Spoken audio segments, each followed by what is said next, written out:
Welcome to the Socialist Equality Party's final election campaign event, the American Earthquake, Election Day 2024 and the Fight Ahead. My name is Evan Blake. I'm a writer for the World Socialist website and a member of the National Committee of the Socialist Equality Party. I'll be the lead moderator for today's discussion, and I'm pleased to introduce our panelists and moderators. We have four panelists today, each of whom are leaders of the Socialist Equality Party in the United States, the American section of the International Committee of the Fourth International, the World Trotskyist Movement. Joseph Kishore is the SEP's presidential candidate in the 2024 US elections. He has been National Secretary of the SEP since 2008 and has played a central role in the development of its political program and the building of the SEP. Jerry White is our vice presidential candidate. He is the labor editor of the World Socialist website and has been a member of the socialist movement since 1979. David North is the national chairman of the Socialist Equality Party and chairman of the World Socialist website International Editorial Board. He has been active in socialist politics for over 50 years, playing a central role in the leadership of the ICFI for most of that time. David is also the author of numerous books covering the life and political legacy of Leon Trotsky, as well as the history of the Fourth International, the history of the 20th century more broadly, the issues of the Frankfurt School and postmodernism, and more. And Eric London is a member of the National Committee of the SEP, who writes on US politics, immigration, and history for the World Socialist website. He has been a member of the SEP since 2011. Our panelists will be asked a series of questions from an international group of moderators, each of whom are also leaders of their respective sections of the ICFI and members of the International Editorial Board of the World Socialist website. Larry Porter is the previous Assistant National Secretary of the SEP, a position he held from 2008 to 2024. Porter is from a working-class background and has been a member of the Trotskyist movement for over 50 years.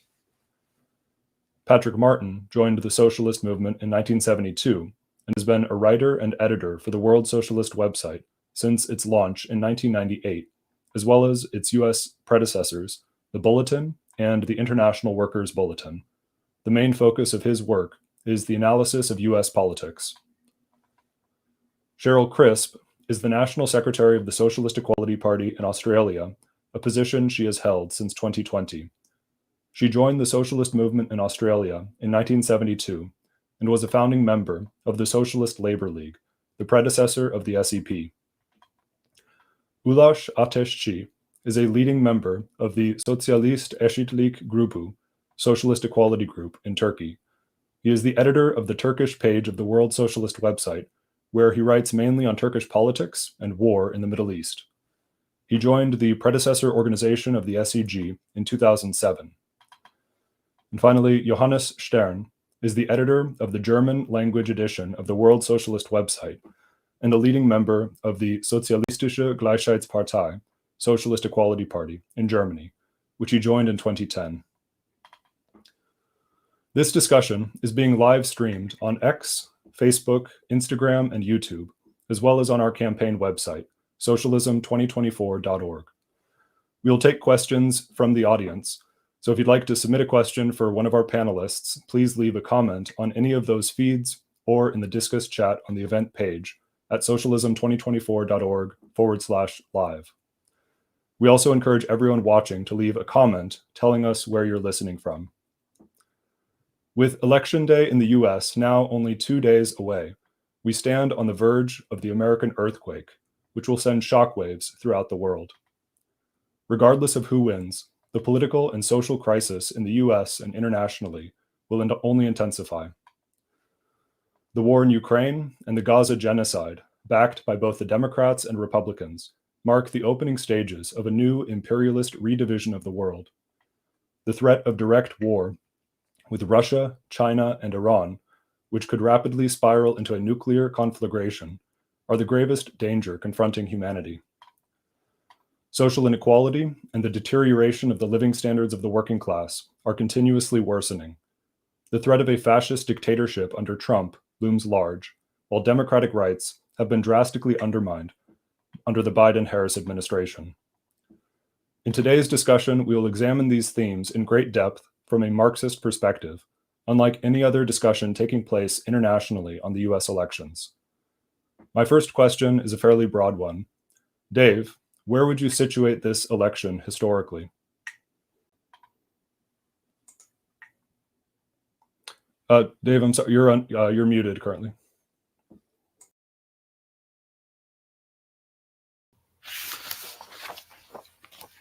I'm very, very pleased to be part of this discussion, which will be aimed at really examining more fundamental issues, which go far beyond just the immediate outcome of election day. We're not going to be engaged in predictions as to who will win.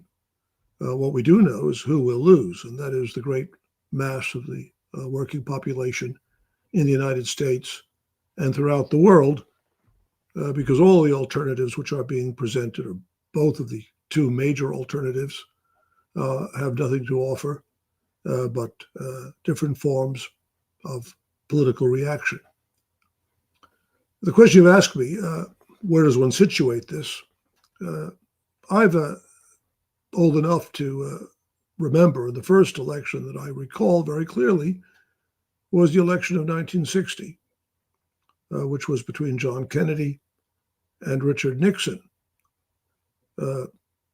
Was interesting to me, looking or considering that date, that actually forms the exact midpoint between today and the administration, the election which brought William McKinley to power in 1896. He was the president who presided over the emergence of the United States as a global imperialist power. It was during his administration that the United States entered the Spanish-American War, an event which was seen as critical in defining imperialism as a new epoch, an epoch which the United States, certainly in the aftermath of World War I, was to dominate. Kennedy was elected in 1960, and in retrospect, his election that year and his inauguration the following year marked the apogee of American imperialism.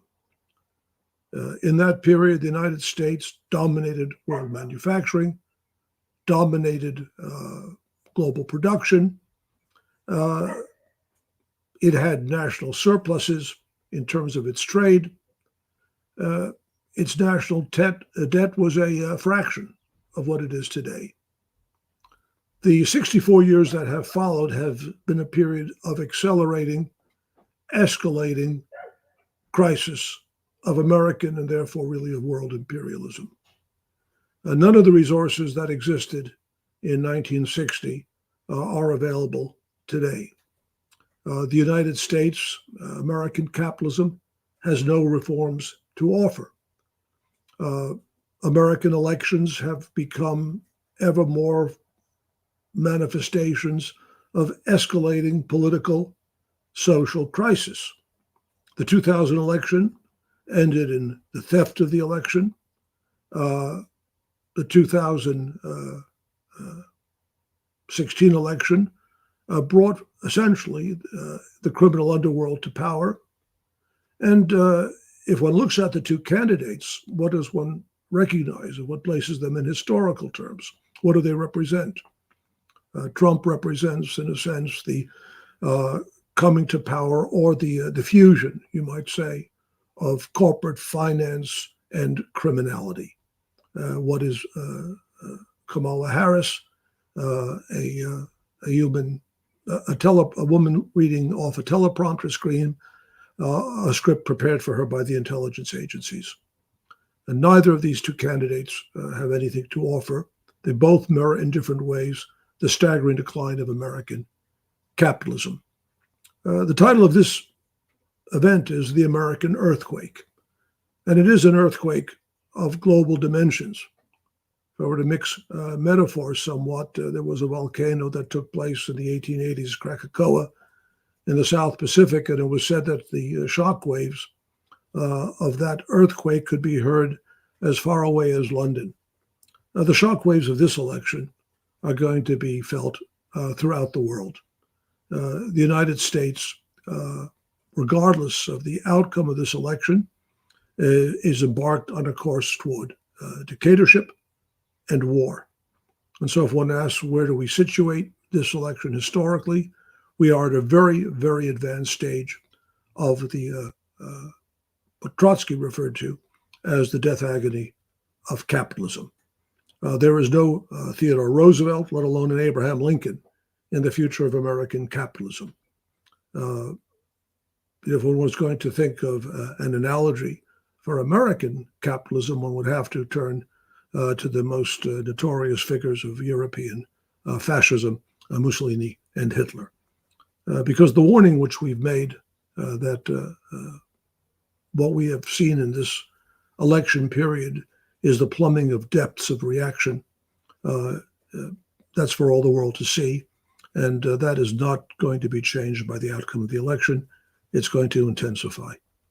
So we are in a period of immensely serious crisis, and everything therefore depends upon the development within the working class, within the United States, and in fact internationally, of an entirely different type of movement, a socialist movement, which has as its aim the putting to an end of this absolutely reactionary political system and the transformation of society on a socialist basis.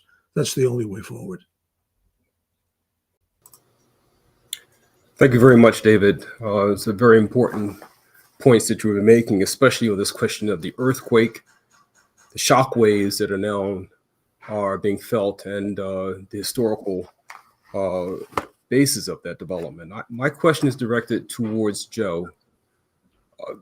Just taking up on this question, the World Socialist website has noted that the most critical issues, war, inequality, and dictatorship, are being excluded from the discussion, election debates, and the discussion by the media.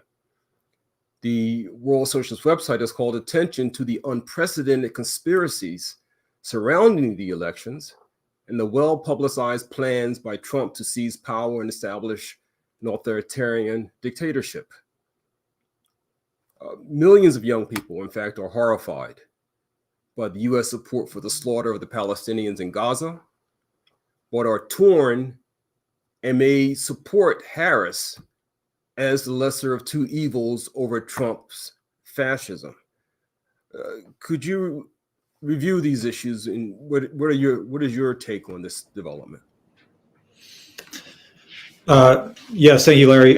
Well, I think the taking up this question of lesser evil, which of course comes up often in the course of the Socialist Equality Party election campaign, I think, first of all, the basis for answering it is an understanding of the character of the political situation, which David was just reviewing. This is a crisis election. It takes place under the backdrop of escalating global war, the breakdown of democratic forms of rule, intensification of the exploitation of the working class, capitalist barbarism, which is manifesting itself in the United States and will have, as David indicated, a global impact reverberating throughout the world, whoever is elected.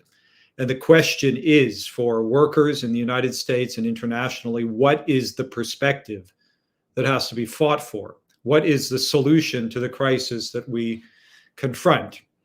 And it's not by looking within the framework of capitalist politics that solution will be found, but by orienting towards a different social force, the working class, on the basis of a socialist and internationalist perspective, which we will be reviewing and discussing in the course of today's events.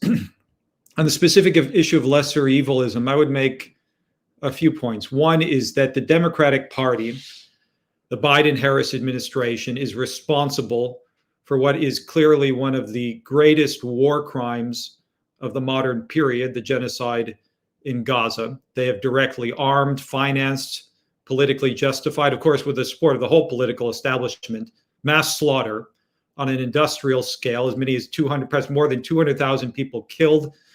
The number of children, 18,000 children killed. I saw a figure of nearly 1,000 children under the age of 1 who've been murdered in the course of this genocide. They are responsible for this, and it's part of an escalating global war.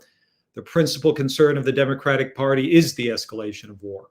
And to speak of a lesser evil in this context I think is politically meaningless. Now, on the other hand, the Socialist Equality Party does not minimize the danger posed by the fascism of Donald Trump and the Republican Party.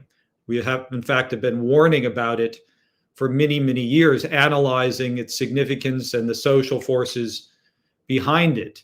But it is, in fact, impossible to oppose the fascist right through support for the Democratic Party. After all, this election is now taking place 4 years after the January 6th coup.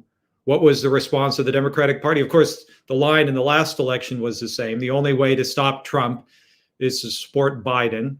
Biden comes into office as immediate response to the January 6th coup, which the Democrats, in fact, did nothing to prevent or stop, was to declare that he wanted a strong Republican Party and to rehabilitate the Republican Party. It was not just Trump involved in the coup, it was the Republican Party. Some significant sections of the state, military intelligence agencies, and they covered it up. Why? Because the Democrats want and need the Republican Party for their war agenda in particular, and also for the assault on the working class at home. It has been they have worked to cover up, in fact, the real significance. In this election, I mean, Harris has occasionally, very briefly referred to fascism in relationship to Trump, always, in fact, behind the coattails of Republican Party figures and generals like John Kelly, former Trump officials. They've largely dropped that. In her closing arguments delivered last weekend, it was all devoted to unity.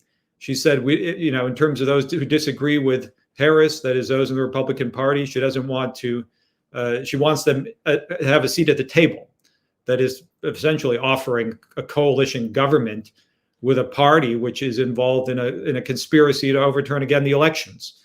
This is the response of the Democratic Party. And so the idea of fighting the far right through support for this party, it is a party of Wall Street, the military intelligence agencies, privileged sections of the upper middle class, deeply hostile to the working class. His greatest fear is the development of a movement from below.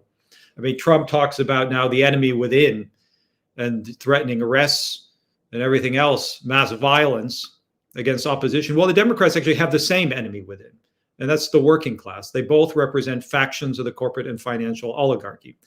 So the issue of fighting against dictatorship, and by the way, the Democratic Party has been fully participating also in the assault on democratic rights, arresting students and others opposed to the genocide in Gaza.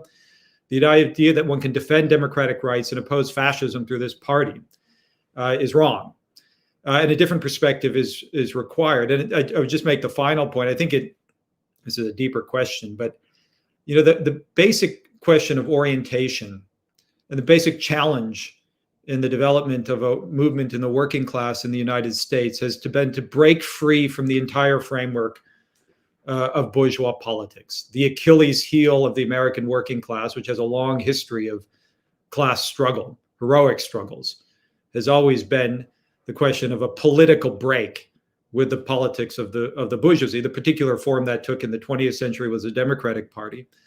The Democratic Party has largely lost the working class, has nothing to offer, nothing to propose for masses of workers, which gives Trump the ability to exploit social anger for his demagogy, efforts to divide workers against each other. There's an article in the New York Times appeared this morning, which basically makes the point that the Democratic Party is moving to the right on everything.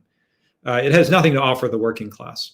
And that creates the opening for the far right. But the basic issue, again, is the establishment of the political independence of the working class and the development of a program that actually articulates its interests, opposed to capitalism, fighting for the rights of the working class, which addresses the social catastrophe in America, rising inflation, the attack on jobs, attack on wages, the destruction of healthcare, public education, which has a program which actually articulates the interests of workers in the US and internationally, and fights for the international unity of the working class. And that is the only basis upon which it's possible to really undermine Trump and the whole framework of capitalist reaction. So we very much reject the notion of lesser evil politics. We're fighting, obviously, in this election for a program, the socialist program, the program of the Socialist Equality Party, the International Committee of the Fourth International, that expresses the interests of workers. And we urge everyone to support it, and not only to vote, but really to become involved. And this will be a theme, I'm sure, throughout the meeting, but to join the party. I mean, this is the issue. We live in a period of immense crisis. It's not going to be resolved outside of a fight for revolution, a fight for internationalism, and a fight for socialism. Thank you very much, Joe. I do have a follow-up question. Perhaps you can address the issue of the third-party candidates. Jill Stein, the Green Party, Cornel West, the Party for Socialism and Liberation. They all claim to oppose the wars, to be progressive, and so forth and so on. What's the difference between the Socialist Equality Party and these other organizations? Well, I think in each case, one has to examine the program. In each case, one has to analyze the history and political program of the tendencies in question. It is significant that in the final weeks of the election, the PSL and Cornel West have formed a political alliance, as well as actually at least in part, the Green Party campaign of Stein. And I would say whatever their differences, they all share a common perspective. One of essentially pressuring, working within the framework of the capitalist state. They're not socialists. They have a conception of and they're particularly focused on the question of the genocide in Gaza, of stopping it somehow through pressure on the political establishment. Stein referred to recently, she said that the task was to hold the Democrats' feet to the fire. The PSL has been involved in the organization of protests against the genocide over the past year, in which their perspective has been that, well, the manifestation of opposition in the form of protest will force the Democratic Party to take a different position, or the state as a whole. They have a clear orientation to the Democratic Party. Actually, at a conference on the genocide several months ago, they featured as their featured speaker Rashida Tlaib, who's a member of the Democratic Party. Their orientation is towards sections of the state, and they promote in one way or another, and West similarly, his appeal is always merely on the moral basis. The appeal is somehow to the state, that pressure will force a change in policy, and not what is in fact necessary, the orientation to and the mobilization of the working class against capitalism on a world scale. That's the issue. The issue is, if we're dealing with a genocide, world war, the threat of fascism, and also the pandemic, environmental crisis, that underlying everything, and this is why it cannot be addressed at all within the political establishment, is the basic question of questions, the issue of capitalism. Capitalism is, and the contradictions of capitalism are leading mankind towards disaster. The question is, what is the social force? How is capitalism to be overturned? And that is through the mobilization of the working class. Our orientation is not to pressuring one or another section of the political establishment. It's towards the development of an independent political movement in the working class, in opposition to the whole framework of capitalist politics, a state. The task is the expropriation of the wealth of the corporate and financial oligarchy, the transformation of the gigantic corporations into public utilities to guarantee the rights of the working class, the abolition of war, the abolition of the nation-state system. And this is only possible through a revolutionary movement of the working class on a world scale. That is the perspective and orientation that the Socialist Equality Party and our international movement, the International Committee of the Fourth International, fights for, and it's what we're fighting for to develop through our election campaign. Not an appeal to one or another section of the state apparatus itself. Thanks, Joe. Look, I think the points that you raised particularly about the orientation to the working class, is really essential. And one has to say that the campaign and the coverage of the SEP election campaign has been, very powerful, and one clearly oriented to the working class. I mean, I'd like to address my question to Jerry. Obviously, we're in Australia, 15,500 kilometres away. And while there is undoubtedly coverage of the US election, the only thing that one gets here is statements of Harris or Trump. What ordinary people are thinking, what workers make of this election, you never get a word in the mainstream media here. Certainly in our discussions that we have with workers here, there is some conception that Trump may represent a lesser threat of war than the Democrats. But the underlying issue really is there's quite a lot of confusion about what really the election is about, why the character of it is so fraught and really antagonistic. What I'd like to know, and I know many of the supporters that we have here would like to know, is what American workers think. What do they make of the election campaign? And you and Joe have spoken to many workers on picket lines and factories, and obviously these forums, which are really a standout in the election campaign. But what do American workers think, and also the workers in the rank and file committees, of this election, where it's going, what their choices are? Well, thanks very much for the question, Cheryl.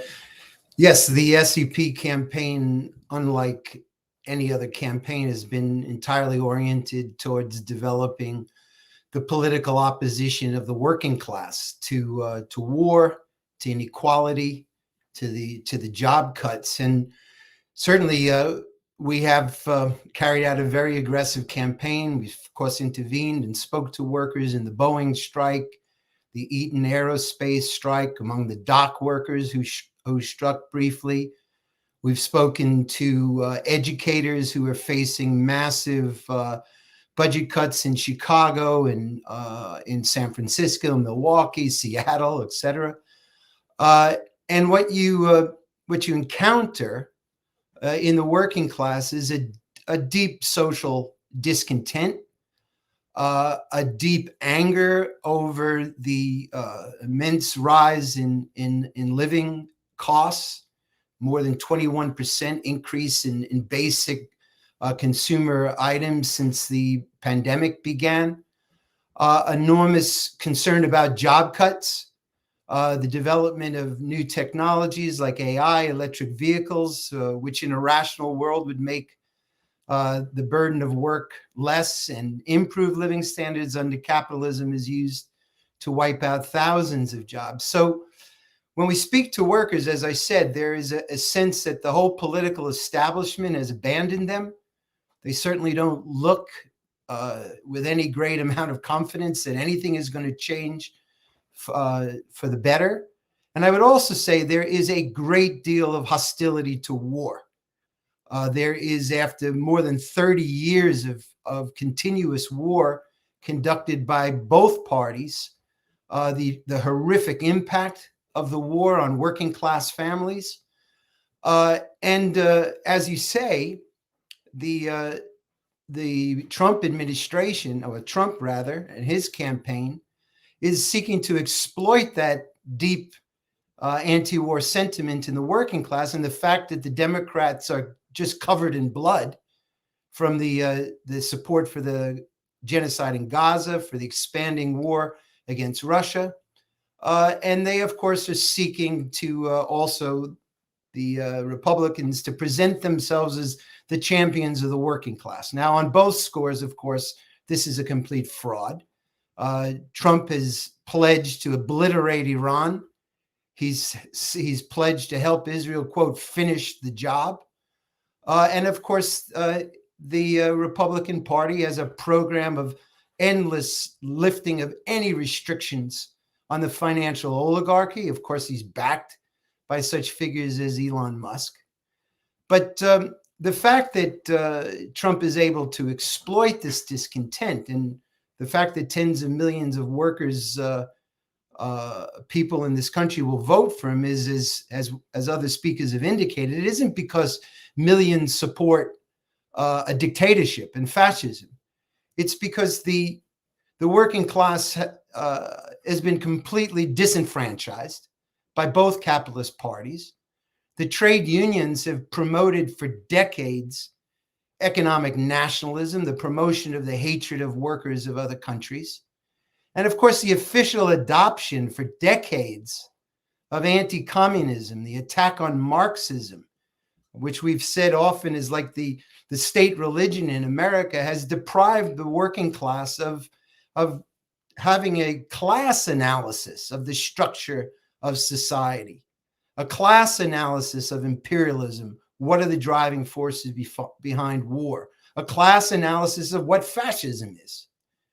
And in our encounters, it's not that there's a hostility to the conception of social equality and socialism. In fact, workers gravitate in that direction. We took note that Will Lehman, who ran as the candidate for the United Auto Workers president in 2022, he won 5,000 votes openly campaigning as a socialist.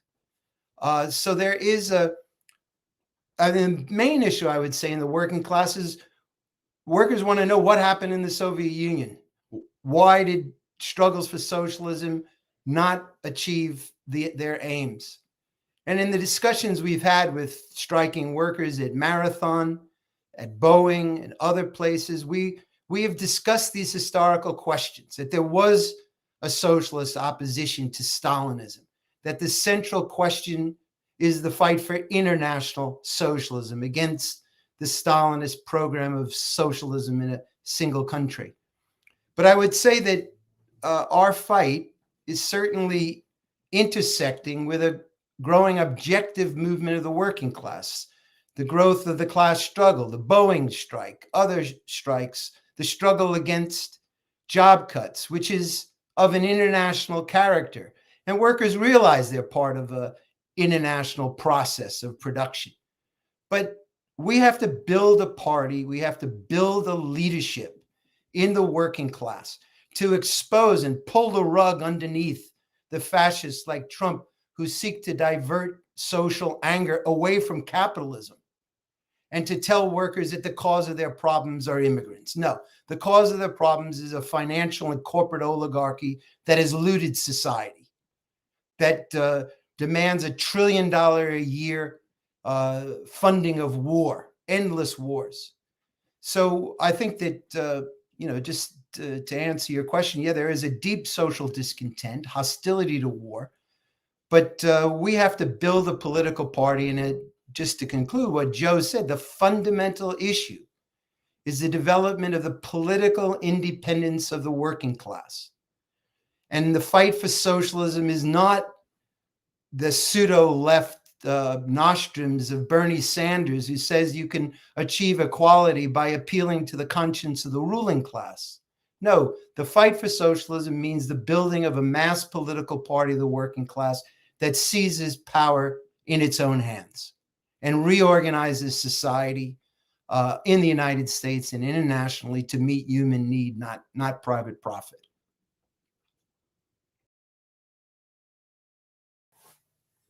I have a question, but I first like to remark on Jerry's comments. I think that the question of the development of the political understanding in the working class has really been placed at the center of the Socialist Equality Party campaign. As we've said, our purpose in intervening in the elections is not merely to win votes, although that is a goal, but it is above all to prepare the working class politically for what comes after the elections, as the title of this meeting means, the American earthquake and what follows. Now, in the 2020 election, Trump repeatedly declared that he would not accept the results of the vote. And once the results were in, he acted on that basis. He campaigned to overturn the results. He plotted with his officials, and then he prepared by a series of rallies, and then ultimately the January 6th attack on the Capitol, an effort for the first time in American history to block what's called the peaceful transfer of power. Of course, that was also interrupted by the American Civil War, but this was the first time that an election was challenged in that way. Now, I have a question for Eric, because he's written on this question several times on the World Socialist website. How do you assess the possibilities for the repetition of this attack, perhaps even on a higher level, because they've had 4 years to learn from the mistakes they made in 2021? And what are we doing, and how do we see alerting and preparing the working class for the political tasks that it would face in the event of such a coup? Right. Well, I think critically, the historical framing which Dave gave at the beginning of this meeting has got to be placed front and center, because it's only in that context that you realize just how absolutely unprecedented the events that we are experiencing and that we are going to be experiencing in the coming weeks and months will be. It is no longer the case in the United States that the vote of the population, or even refracted through the electoral college, determines the outcome of who becomes the president. That's only the case if one side wins. If Trump wins the election outright on Tuesday, the Democrats will concede and appeal to unity. But if Trump loses, he's going to claim fraud, and then we go to the street fight stage of this process. That's not in the Constitution, but that is American democracy has broken down to such an extent that is now, as 2020 and 2021 show, a part of the process de facto. Trump's plan is playing out in plain view. He and his conspirators, as you said, Marty, are much better prepared than they were in 2020, 2021. There's now the false claim that undocumented immigrants are casting ballots. That the entire process is rigged. There are almost 200 lawsuits that Republicans have filed leading up to the election to try and either disenfranchise voters or try and set the stage, just sort of in a narrative sense, for the claims of fraud if Trump does not prevail on Tuesday. One difference between now and the last election is that in 2020 and 2021, Trump still occupied the White House. And so his plot focused on the Capitol on January 6th itself.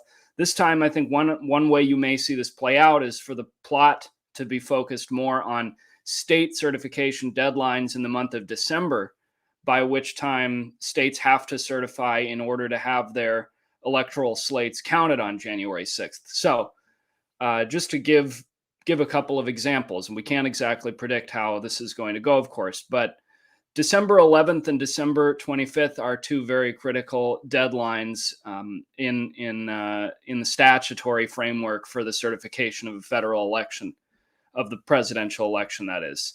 Those are dates at which time slates have to be submitted to Washington so that they can be tallied on January 6th. One thing that Congress did in 2022, in the aftermath of the first January 6th, was they passed a law, the Electoral Count Reform Act, which was an attempt to divest power from state legislatures, which tend to be pro-Republican or Republican dominated, at least in battleground states, and to instead empower governors. But there's two potential hiccups with this law. The first is that Republican state legislatures could simply ignore it in states like Georgia, North Carolina, Arizona, Wisconsin, where the Republicans dominate or control both houses. The second is that this law sets very hard deadlines by which time electoral slates have to be certified in the states. So what that means is that if Trump and the Republicans are able to drag the process out past those deadlines, using both baseless legal challenges, lawsuits, appeals, stays, etc., and also extra parliamentary actions, both in Washington and in the state capitals, then it's very possible that states won by Harris may not count at all on January 6th, or that even Republican slates may be sent instead, which is something that a prominent North Carolina Republican congressman suggested may happen in his state.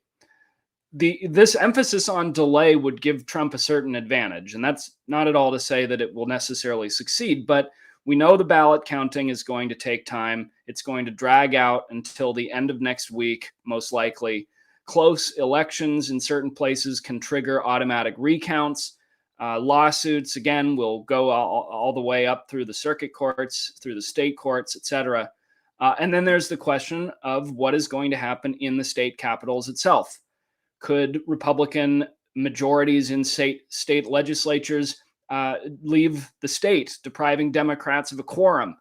What would happen if Trump supporters were to physically prohibit state legislatures from convening, not necessarily in Washington, but in places like Lansing, Michigan, Phoenix, Raleigh, Madison? Again, I mean, one of the great questions here is what will happen if all of this ends up before the 9 unelected lifetime appointees sitting on the United States Supreme Court. January 6th could still be the pivotal day, and here's where there has been a lot of talk of this so-called little secret between Speaker of the House Mike Johnson and Donald Trump. They've both been mentioning this in recent days, and the brazen character of this also really speaks to the degenerated process of the election. But if the Republicans retain control of the House and win control of the Senate, they will, in effect, control the process on January 6th. And by a majority vote in both chambers, they can either declare that a state's electors are not lawfully certified and exclude them from the tally, or they can simply, certify a Republican slate instead. And at the point of January 6th, the danger is that if there is nobody who can get 270 votes, or actually if certain states are not certified on time, then their votes don't even count toward the overall certification, and the number of electoral votes needed to win will be lowered from 270, which is what they currently are, to something lower than that. Then it's quite possible this will end up in Congress.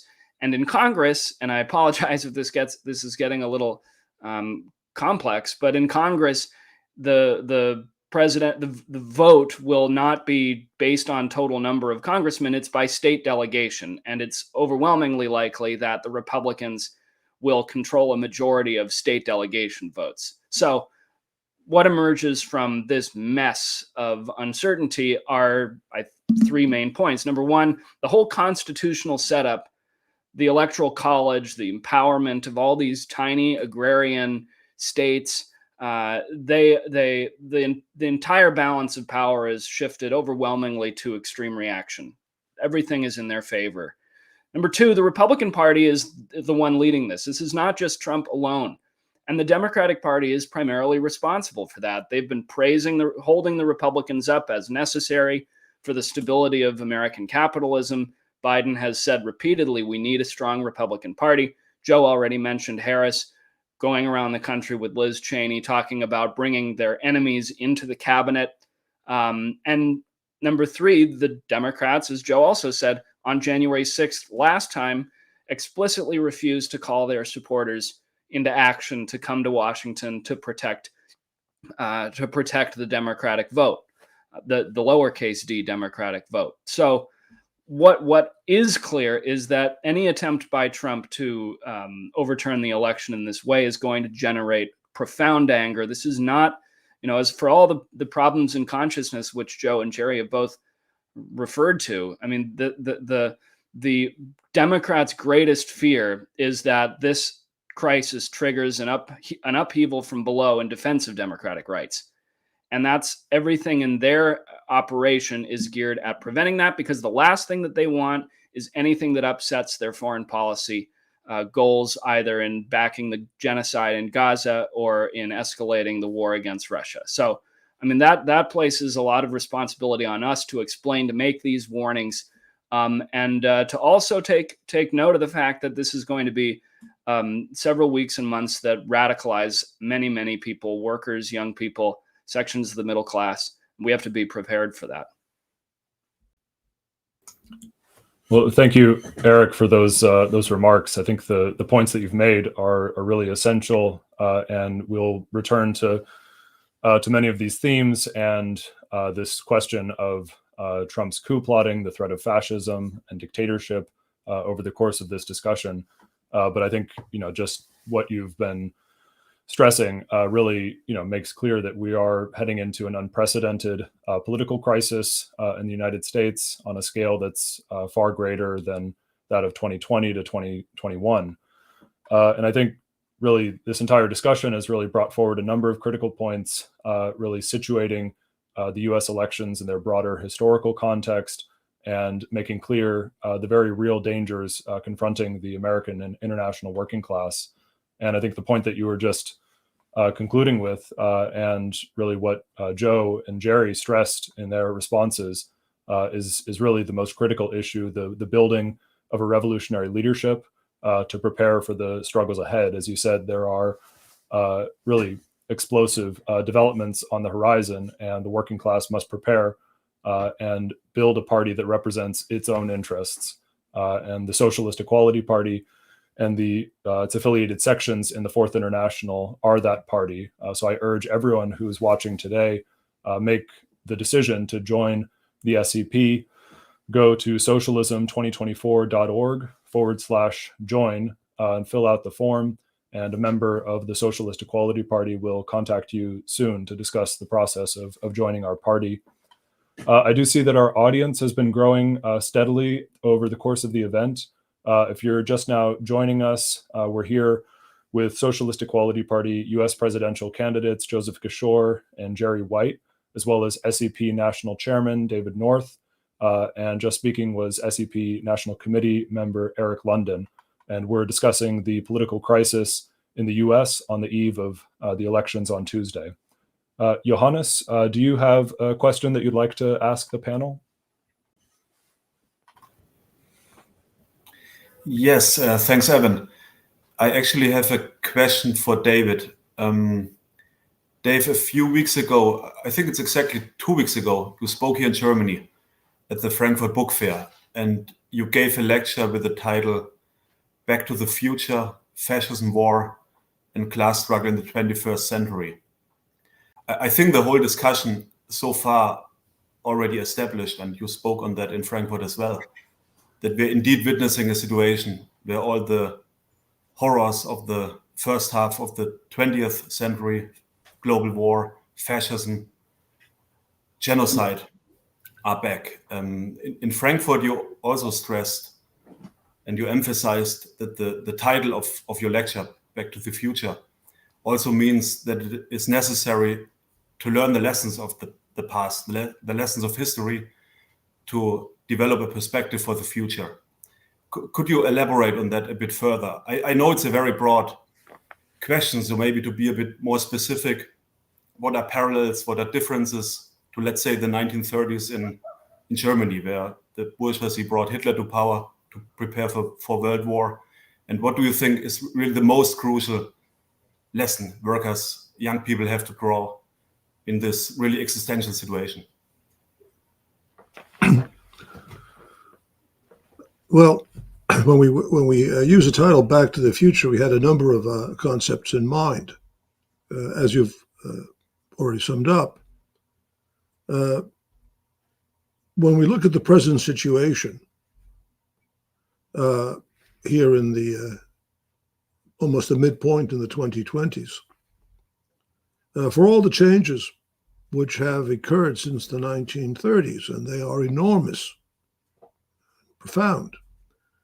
Nevertheless, we live in a world whose political problems would be very well understood by the great Marxists of the last century.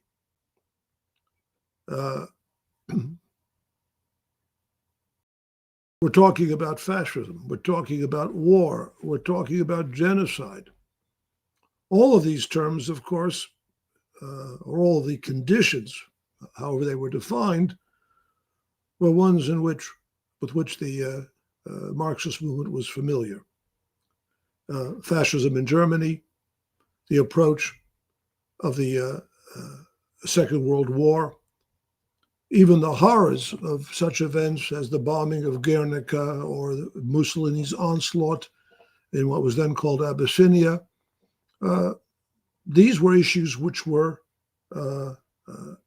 analyzed and explained and formed the basis of political dialogue, certainly within the working class. One of the differences was, of course, that at that point, large sections of the working class were politically aligned in one way or another with the socialist movement. The problem at that point was to distinguish between genuine socialism and the falsification of socialism by the Stalinists, who used the prestige of the October Revolution to thoroughly disorient the working class in the interests of the Soviet bureaucracy.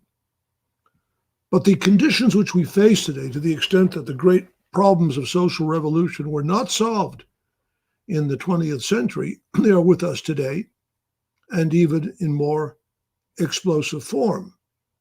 Now, it's not just a matter, of course, of repetition. The process of history is not simply circular. It is, as I think Lenin once said, more in the character of a spiral. The problems we confront have in their content, of course, the basic contradictions of capitalism, but of course, within the context of all that has occurred over the antecedent century. Now, to quote the words of Lincoln, the occasion is piled high with difficulties. And if you just take events, and Eric has provided an outline of what the situation is, and it's a very, I think, astute political evaluation of the dangers. But I think it also must be understood that fascism isn't just going to waltz into power in the United States. These are great dangers, but I think what predominates in this present situation is an emerging movement of the working class. The working class is being radicalized. There was an earlier question about different political tendencies in the United States, or for that matter, internationally, and what is it that separates us from all others? If I had to sort of sum it up, I would say that what is unique about our movement, what really connects our party to the great Marxist tradition, is the fact that we assign to the working class, or we recognize the enormous revolutionary power of the working class. And as a matter of fact, what is particularly important about our party, our section in the United States, is, and this has separated us from all other political tendencies, is that we are convinced that the most powerful force in this country is the American working class, and that the American working class, in a certain sense, is the sleeping giant of world politics. That is perhaps why the problem of socialist consciousness is posed so acutely in this country. This is also, of course, the center of world imperialism. If one looks back at history and poses the question, how was it possible for capitalism to survive the catastrophes of World War I and World War II in particular, after it was so discredited? How was it? And I can still remember a time, even in the United States, where no politician would openly say, "Oh, I'm for capitalism." They in fact fumigated it by using the phrase "free enterprise." I'm for free enterprise. But what made it possible for capitalism to survive even those horrors were, of course, a combination of the rottenness of the existing leaderships, which carried out, in fact, a counter-revolutionary role. But underlying that, in a more fundamental sense, was the residual power of American capitalism itself. The United States still possessed, at the end of the Second World War, immense resources, and it deployed these resources to prop up capitalism all over the world. The Marshall Plan, the creation of NATO, all these different instruments which were utilized to give capitalism a new lease on life. Now, the world situation today is profoundly different. The United States does not possess those resources. It is a system in crisis. And in fact, the militarism which characterizes, the sort of bloodlust and hysterical concentration on military solutions is an attempt by the United States and the American ruling class to overcome the objective problems posed by its long-term economic decline.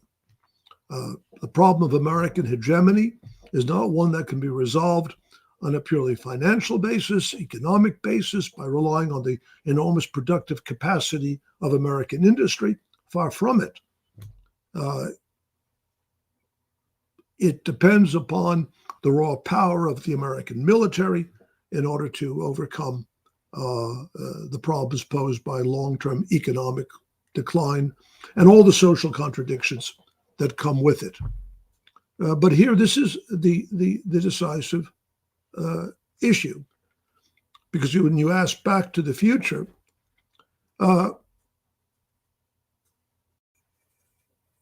it is, of course, important to learn the lessons of the past, but the working class, in order to understand those lessons, has to return to Marxism. It has to utilize the enormous theoretical, political insights provided by Marxism in order to understand the present situation and overcome what is perhaps the most fundamental problem. That is, there's a crisis of perspective. The Trotskyist movement, and it was Trotsky who said the crisis of our time is the crisis of the revolutionary leadership. That is certainly true. But resolving the crisis of revolutionary leadership is a question of overcoming the absence of a political perspective. All the discussions of the present political situation in the United States, and I don't think it's something which is unique to America, it's present throughout Europe, where we see the same growth of right-wing forces, or in Latin America, all over the world, the same, or in Sri Lanka, where recently the extreme right chauvinistic JVP came to power. The basic problem is the same. What is absent is a theoretical political framework to understand the problems of our time. And so back to the future means, if we're going to be able to deal with the present and chart a path to the future, we have to return to the great theoretical political foundations of Marxism. And that's what our party represents. That's what we fight for. We're often accused of being sectarian, by which they mean that we fight on the basis of a program. The fundamental what is really fundamental to revolutionary politics is that it states what is. It's very easy to construct a program and make all sorts of promises to people and present yourself as miracle workers. We're not miracle workers. We are very blunt in what we say. If the working class doesn't cut a path to social revolution in the next period, and I'm not talking about decades and so on, we're talking about the struggles which are arising. If it does not find its way to socialism, then a catastrophe confronts mankind. Nevertheless, objective conditions are driving the working class to struggle. You know, the old phrase, you can fool some of the people some of the time and all the people some of the time, but you can't fool all the people all of the time. At some point, reality is going to catch up, not just with the Democratic Party, but with Trump himself and the Republican Party. You know, they're touting the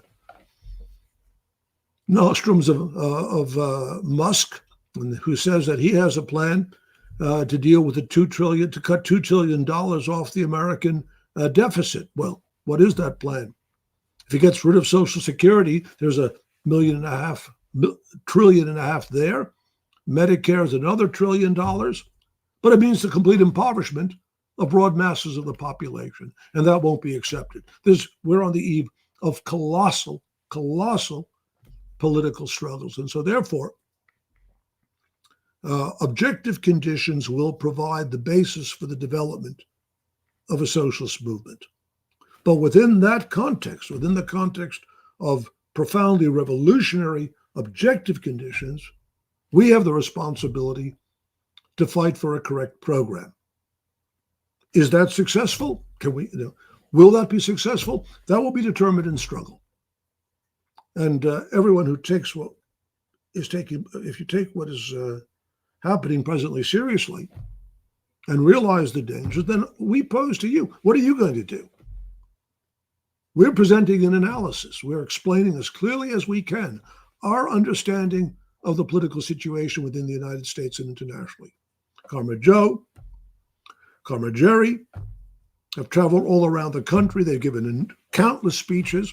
They've spoken to thousands of workers, probably hundreds of thousands, even millions if you consider the impact of social media. This is, of course, a powerful tool.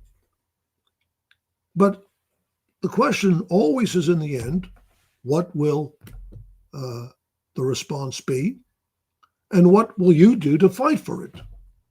We believe the objective conditions are favorable, but in the end, what will prove to be decisive is the determination of the advanced sections of workers, youth, and students to draw the political lessons of the present situation and make the decision to fight and build the revolutionary Marxist movement, the Trotskyist movement.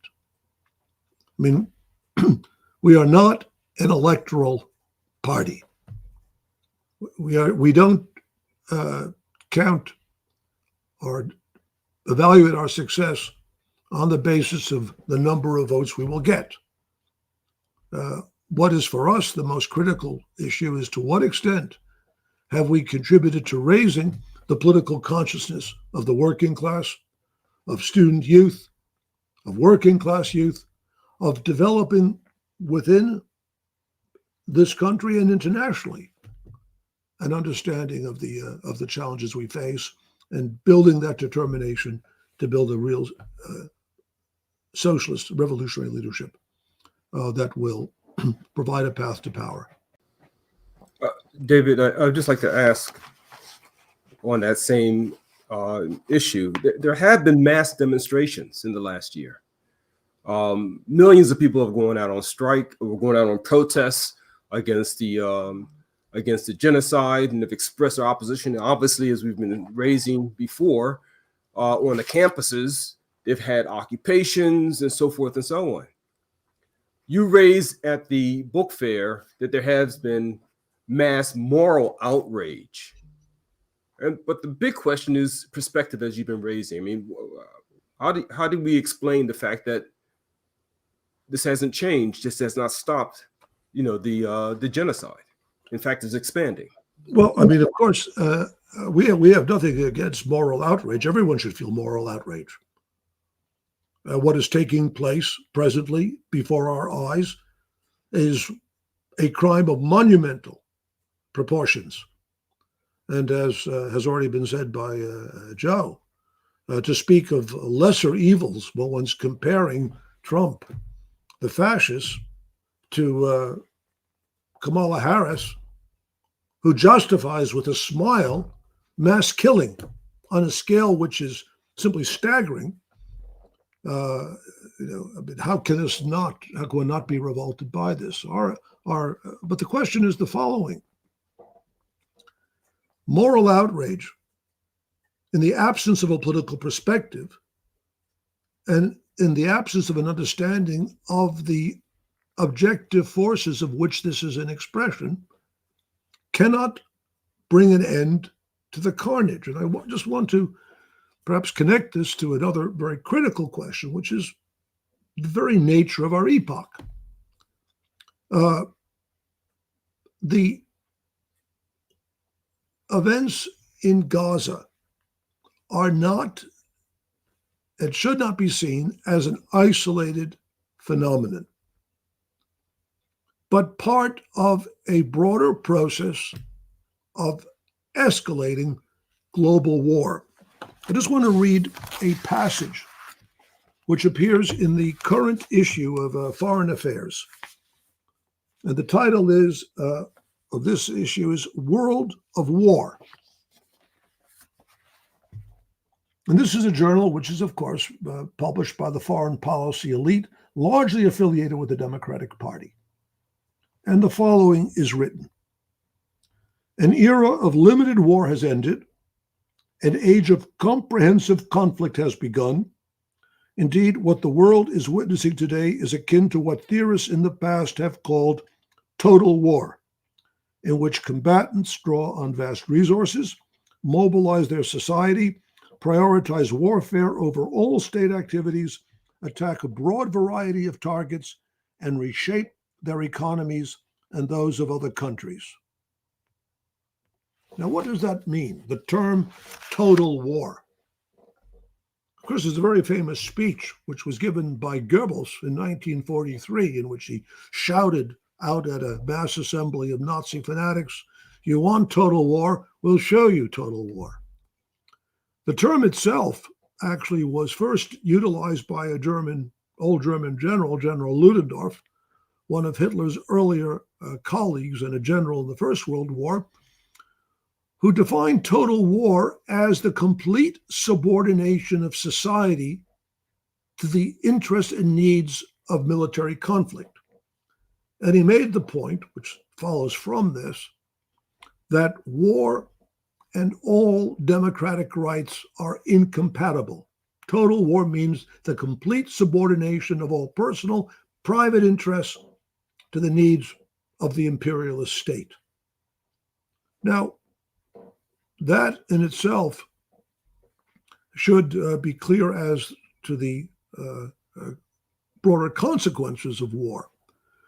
But there is a very direct connection between this and what is presently happening in Gaza. You might say there are two aspects of total war. That is what the changes which are required within a society in order to develop that, but also what is done to the elements or the populations which are targeted as enemies. There is no limit.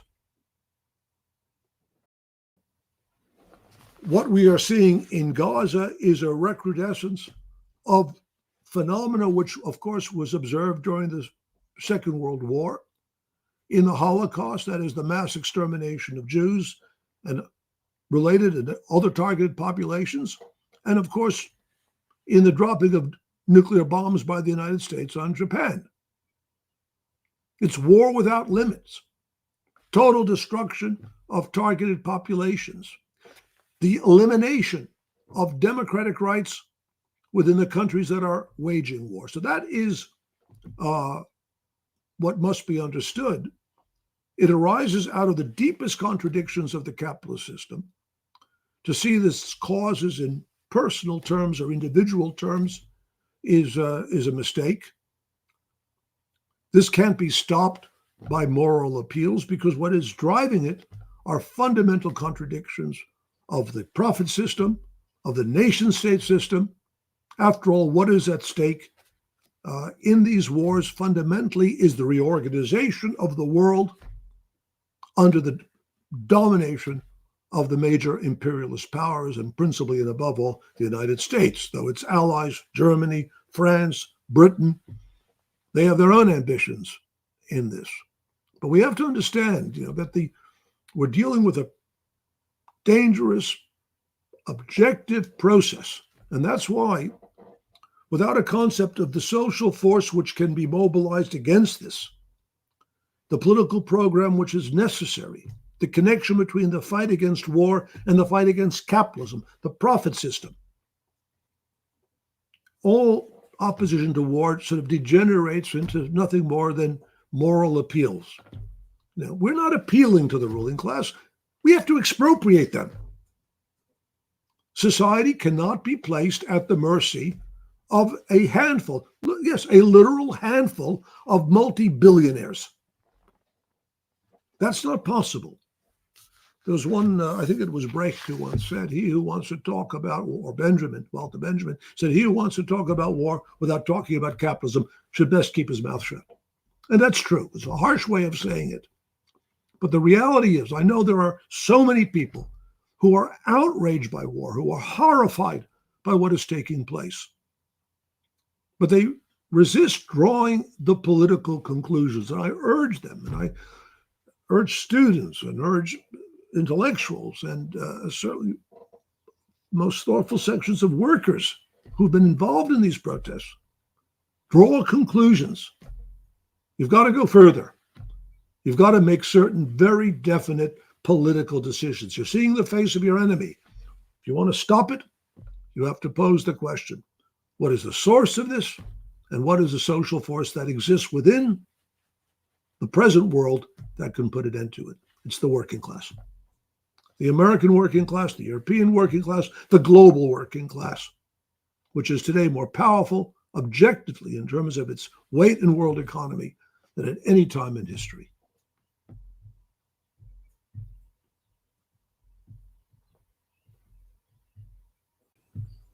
Well, thank you, David, for those very comprehensive remarks. I think we've now reached the midpoint of this discussion, and I think we're really turning to the central historical, theoretical, and political issues confronting workers in these really remarkable times that we're living through. And I think the points that you were stressing in your response to Johannes on the need to really take up a study of Marxism, classical Marxism, Trotskyism are really fundamental. And I want to urge everyone who is watching this event today to follow this and to go to Mering Books. It's the publishing house of the International Committee of the Fourth International, and to expand your Marxist library to study these works.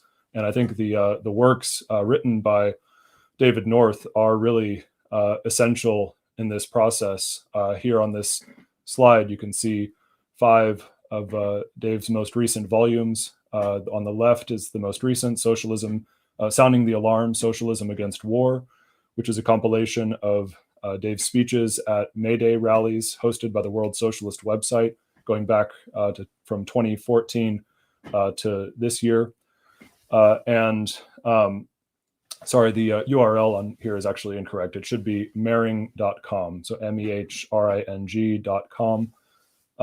Second, you see the logic of Zionism, from nationalist myth to the Gaza genocide, which is a collection of lectures given by Dave over the past year internationally, really analyzing the historical background to the Gaza genocide and the foundations of Zionism. This is absolutely essential reading for all of those, as Dave was just stressing, who have moral outrage and have protested over the past year. These lectures provide a way forward, perspective in this struggle. And in the middle is Leon Trotsky and the Struggle for Socialism in the 21st Century, which is a collection of essays and lectures given by Dave going back to 1982, spanning roughly 40 years until 2022. And really, it's a remarkable compilation of essays covering the life and work of Leon Trotsky and their contemporary relevance for the struggle for socialism today.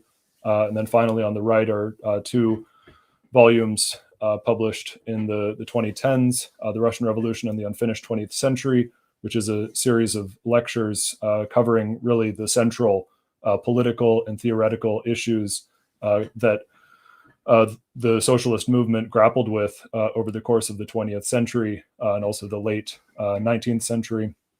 The question of trade unionism, Lenin's theory of the Revolutionary Party, the liberalism and the Moscow trials. It's a really essential reading to understand the history of the 20th century. And then finally, on the right, Quarter Century of War, the US Drive for Global Hegemony, which reviews the eruption of US imperialism in the aftermath of the dissolution of the Soviet Union. So all of these titles and other works by David North, as well as writings of the great classical Marxists, Karl Marx, Friedrich Engels, Lenin, Trotsky, Rosa Luxemburg, are all available on Mehring.com. And I really urge everyone who's watching today to go to Mehring and purchase as much literature as you can.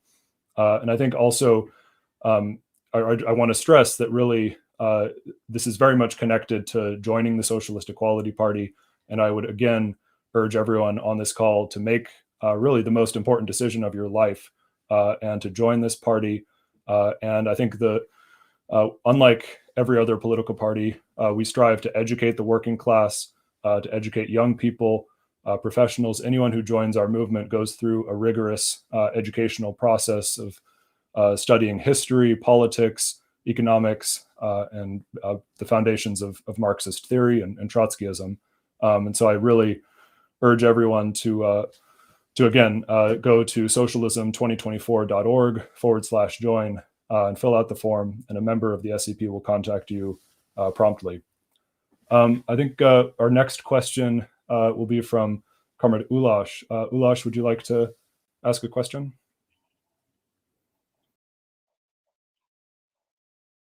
Yes, Evan. Thank you very much.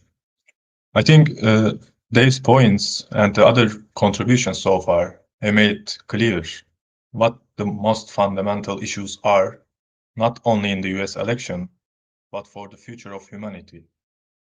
The global imperialist war and other critical issues such as the return of fascism and genocide and growing social inequality stem from the fundamental contradictions of the global capitalist system.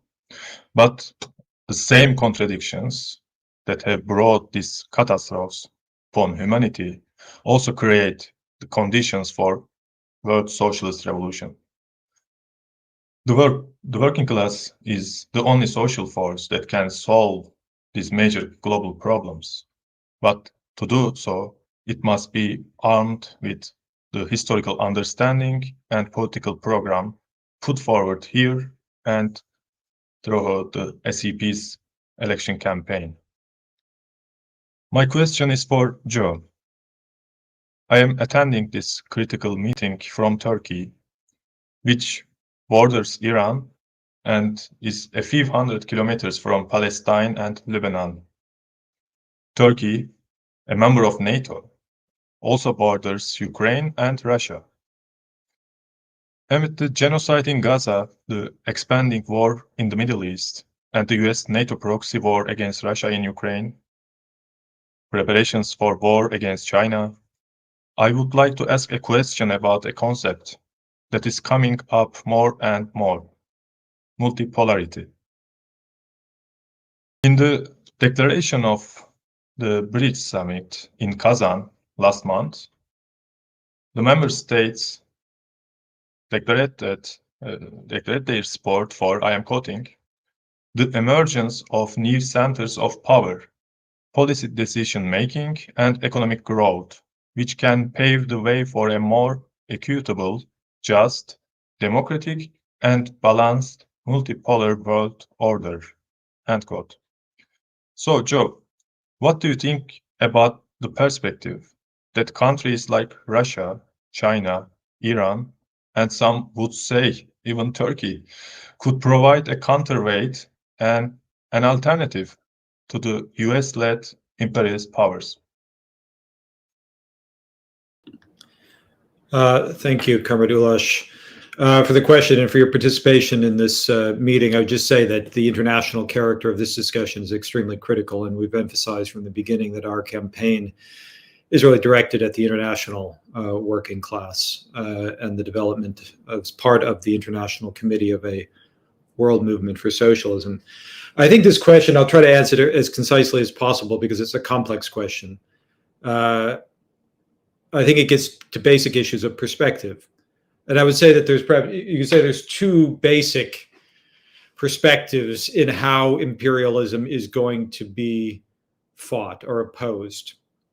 One is that the counterweight to imperialism is various national governments or a consortia of national governments, as in the BRICS Summit Declaration, that somehow through the counterweight of other countries, a equitable, whatever that they just said, peaceful, equitable, just, democratic world order is going to be created.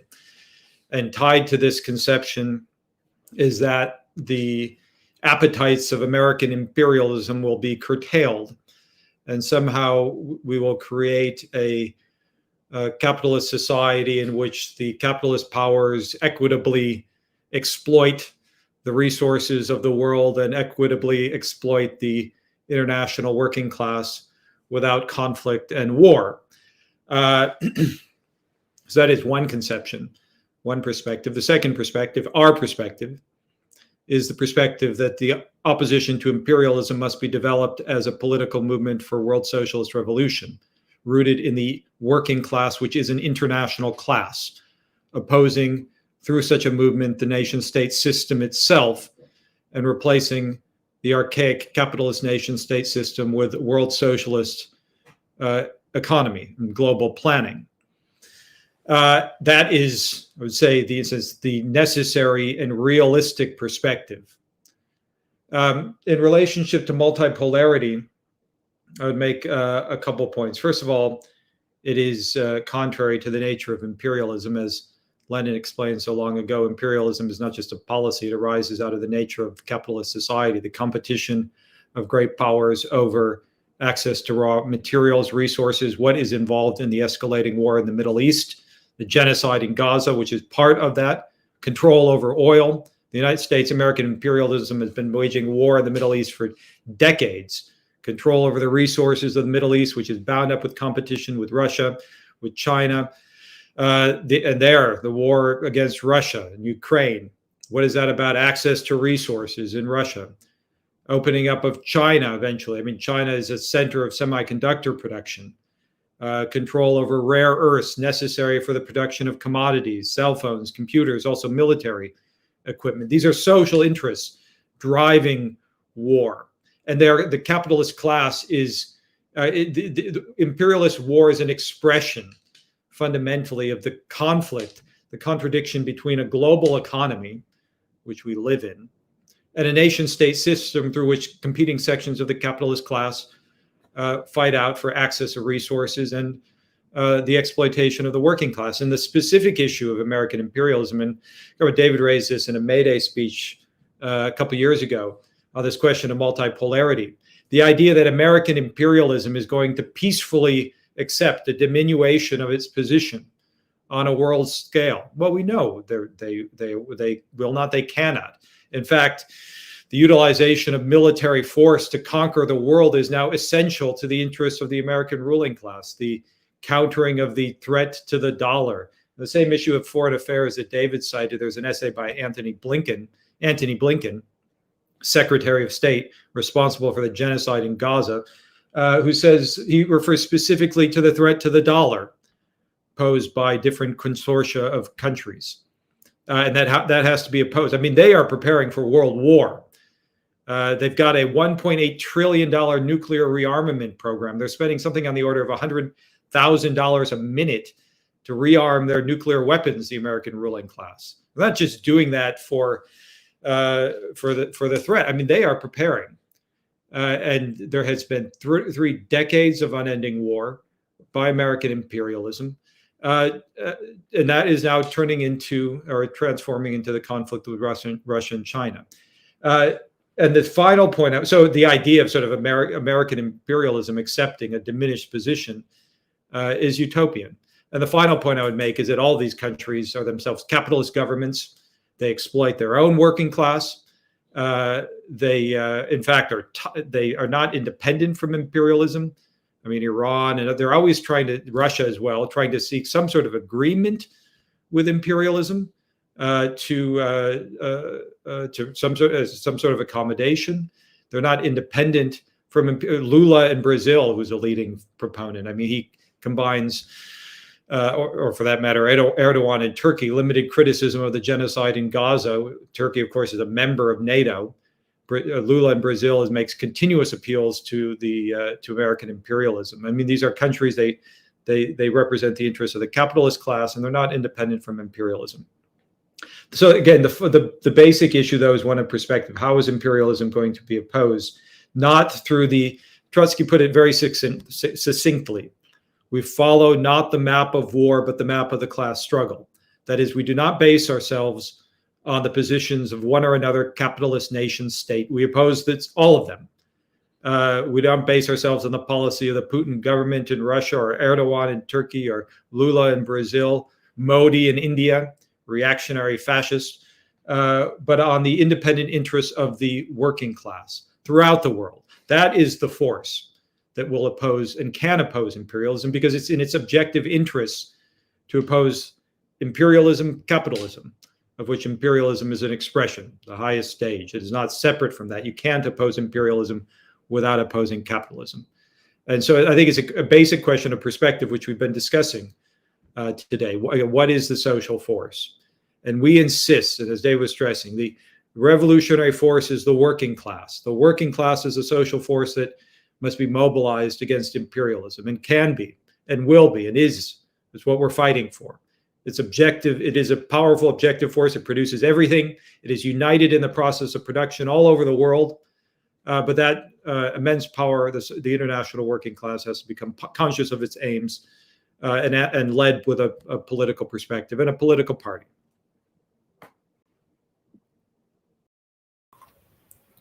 I actually would like to focus a bit more on what Joe, you just raised, the map of the class struggle. I mean, here in Germany, last week, the political situation, the discussion next to the US elections, of course, was very much dominated by announcements at Volkswagen, the largest German car maker, that wages have to be cut. I think the number was now 20%. There's a discussion about entire plants will be closed. And this is, of course, only the latest example of a massive global job massacre in the auto industry, but also in other sectors. There are the restructuring at Stellantis. I think there was a recent announcement that 2 plants, Vauxhall plants in Britain, will shut down, in France, across Europe, but really globally. So the International Workers' Alliance of Rank and File Committees, the IWA-RFC, has just launched a global campaign against these job cuts. And there was an important statement published recently on the WSWS, explaining that the answer to this massive bloodbath by the transnational corporations, of course, with the complete support of the trade union bureaucracies, is the only answer to that is to mobilize the independent power of the international working class. And Jerry, you have already addressed in an earlier part of the discussion the important developments in the American working class, that there is a real radicalization taking place, a shift to the left, an openness for socialism. So could you elaborate a bit more on the perspective which is put forward by the IWA-RFC? Speak about, what has to be the answer? How can this map of the class struggle be developed and brought forward in a conscious, in a political, in the appropriate revolutionary way? Well, you're right, Johannes. The IWA RFC, the International Workers Alliance of Rank and File Committees, that was founded in 2021, issued a statement earlier this week after plant closures announced at VW for a global rank and file campaign against the job cuts in the auto industry. And the fact that VW is carrying out the first ever factory closings, mass layoffs of up to tens of thousands of workers, wage cuts of up to 20%, really demonstrates that workers in the United States or anywhere else confront global corporations which are carrying out a global jobs massacre. Here in the United States, at the beginning of October, the first of 2,400 workers at the Stellantis Warren truck plant were thrown out of their jobs. Barely a day goes by without new announcements of job cuts. Last Friday, it was announced that there would be a 2-month shutdown of the Rouge Electric Vehicle Center by Ford, affecting 800 workers. They've already eliminated 2/3 of the workforce at this location. GM is permanently firing temporary workers, hundreds of them at a time. And this is in the aftermath of a agreement that was made by the United Auto Workers bureaucracy, led by Sean Fain, after their miserable stand-up strike, which in 2023 actually constrained the workers from waging an all-out strike. Strike never affected more than a quarter of the workers. And this was proclaimed both by Fain and President Biden to be a historic job-creating contract. And in fact, the opposite has happened. And as you cite, Stellantis is laying off thousands of workers in Italy, threatening 2 plants in England, cutting jobs in France. The job cuts are going on all over the world. In China, Honda and Toyota and GM have announced huge job cuts. And what the working class is confronting is not just this or that employer, but a concerted effort by the global automakers to, as Tavares, the CEO of Stellantis, put it, he said, the EV race has now become a cost-cutting race. So in every country, there is a brutal attack on jobs, and the union bureaucracies, which are all based on a national framework, whether it's IG Metall in Germany or the United Auto Workers in the United States, rather than uniting workers across borders, they constantly pit workers in a race to the bottom, one against the other. The president of the UAW, Fain, complains that the cause of the layoffs by Stellantis is the, quote, foreign owners. He complains that jobs are being shifted to Canada and to Mexico. But the fact is that all workers face the same struggle. There is no such thing as an American car or a German car. These are the products of the coordinated labor of hundreds of thousands, millions of workers around the world.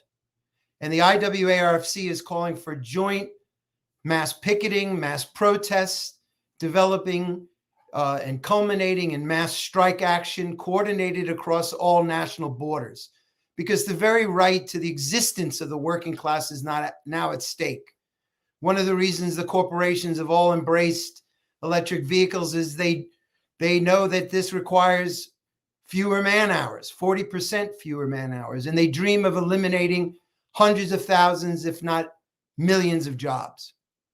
And by counterposing to the so-called right of the capitalists to destroy thousands and millions of jobs, the right of workers to a livable income, to a secure job, the working class has to mount a massive struggle of opposition.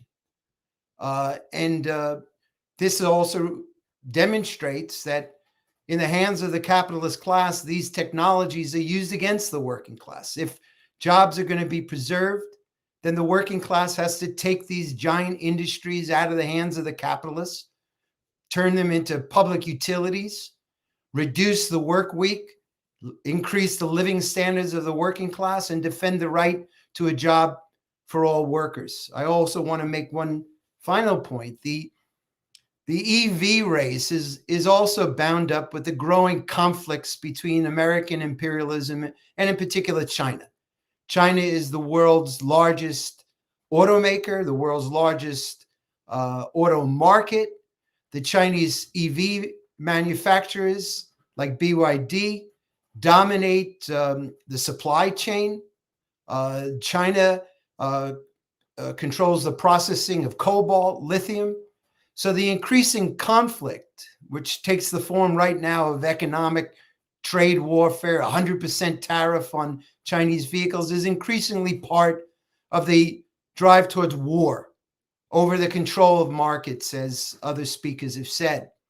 So the fight for the unity of the working class across all borders is not only a vital struggle for the right to a job, it's a life and death struggle. The working class has no interest in slaughtering one another over the control of markets and raw materials, but instead building a very powerful movement of the working class to defend the social right of every worker throughout the world. And that means breaking with these nationalist, pro-capitalist, and pro-war bureaucracies like the United Auto Workers in the United States. Sean Fain goes on and on about the arsenal of democracy, which was when the unions joined with management and the government to transform the US economy into a wartime economy, which banned strikes.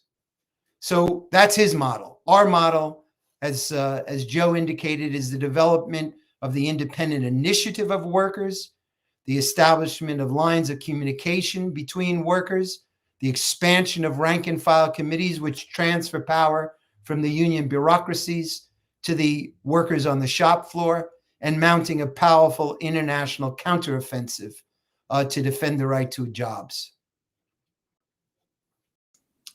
Thank you, Jerry, for those very powerful remarks. And I think the response or the role of the Socialist Equality Party in the course of these elections in really turning to the working class, going to the picket lines, has been entirely unique. There is no other political party which has done this and which has actually really spoken with thousands and thousands of workers about their conditions and advanced really a revolutionary strategy to put an end to capitalist exploitation and to stop the really rotten role that's been played by the union bureaucracies in isolating workers and dividing them along national lines. And I think the advances that have been made in the struggle for the IWA RFC over the course of the past year are immensely significant and really have to be carried forward and developed in the period after the elections. We will be transitioning now for the rest of the meeting to taking a series of questions from the audience. There's been many thousands of people watching the event online, well over 1,000, and we've been getting questions on the various streams. I again encourage anyone, if you have questions, please leave them on the stream you're watching or in the discuss panel on the campaign website. But my first question, or the first question I'd like to direct to Joe. This is coming from a viewer named David Kirkham. He asks, how has the ongoing pandemic impacted on the working class and the potential for revolution? So Joe, would you like to take this up?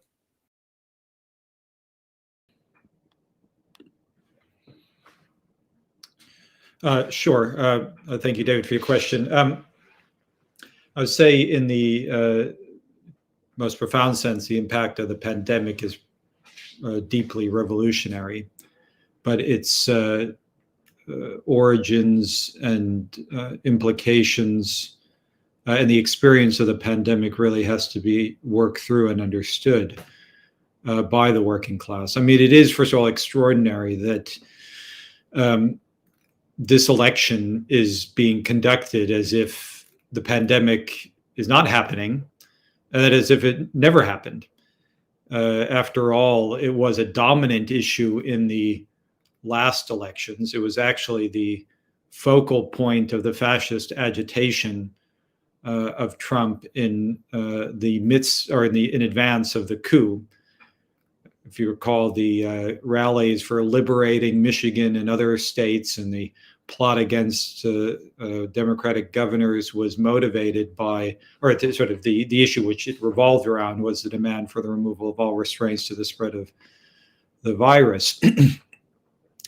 Since the election last year, 1.2 million Americans have died.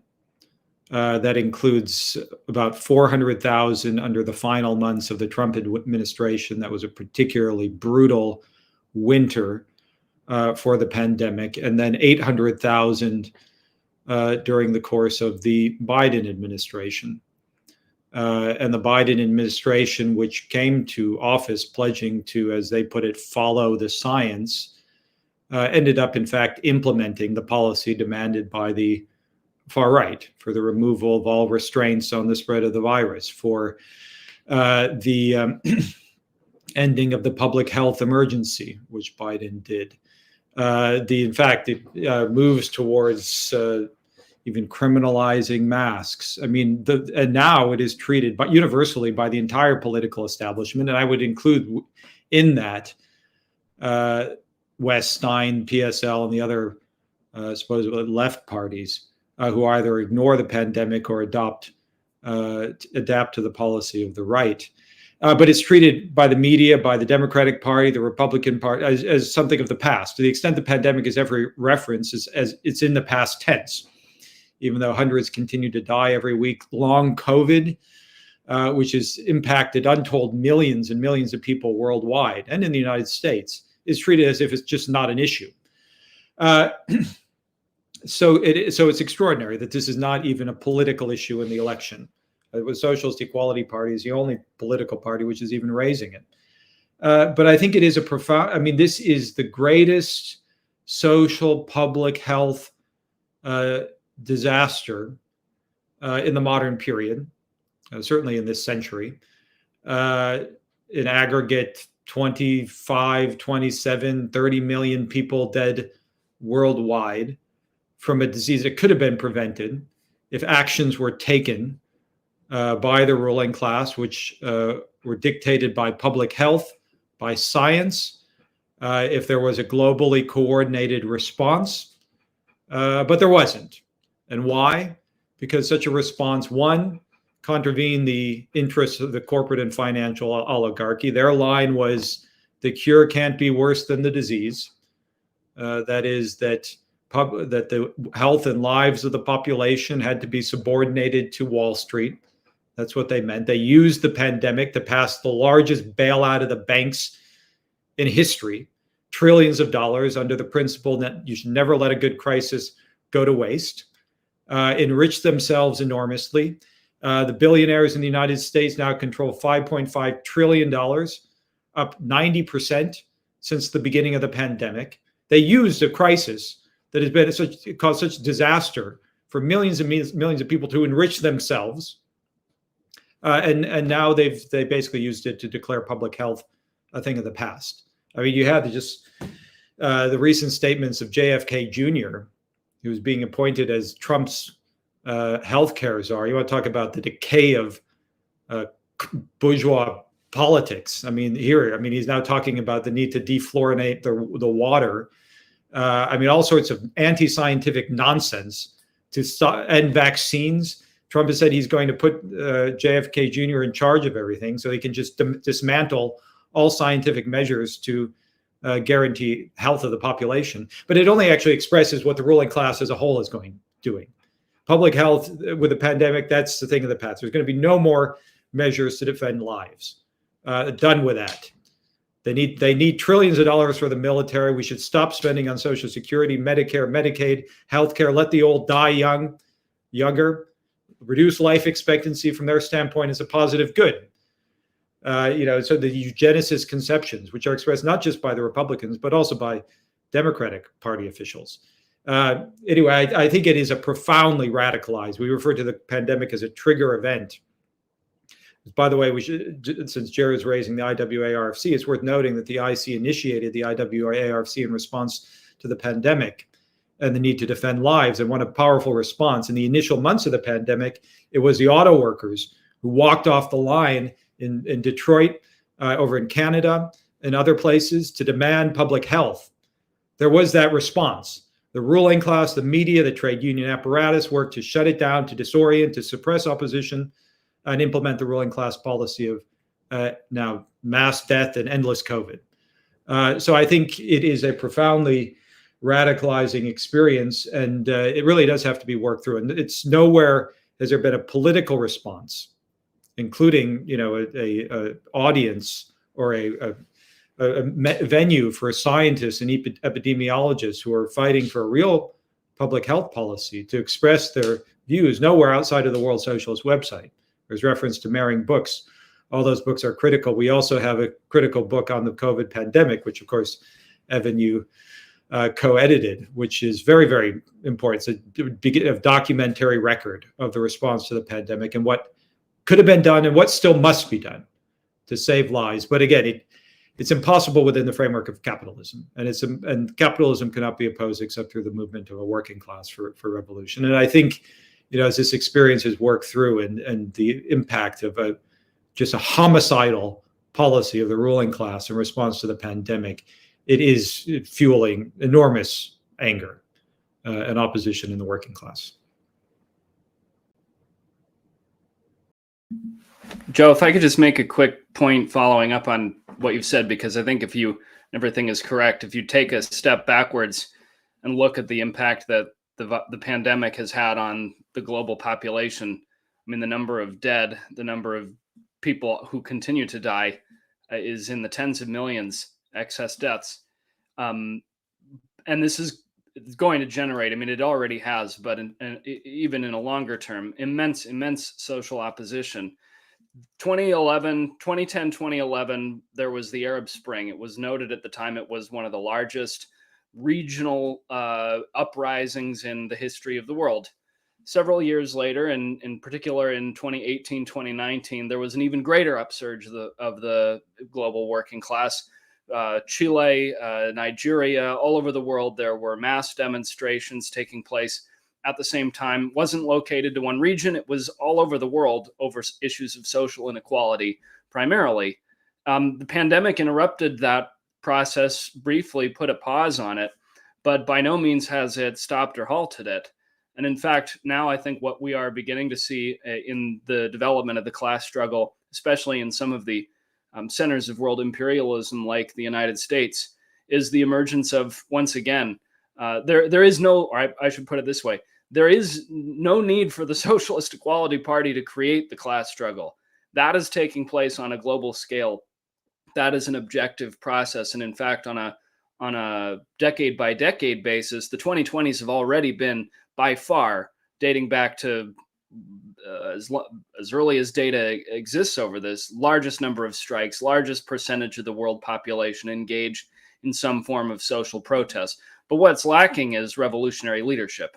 And in order to fight to, I think this gets to some of the points that David made about, of course, moral outrage over what is taking place in the world, the environmental crisis, the genocide, the danger of nuclear war, inequality is all completely justified. But the International Committee of the Fourth International is fighting to bring into these struggles a historic understanding of the working classes, of the lessons of history, and of the revolutionary role that the working class has to play.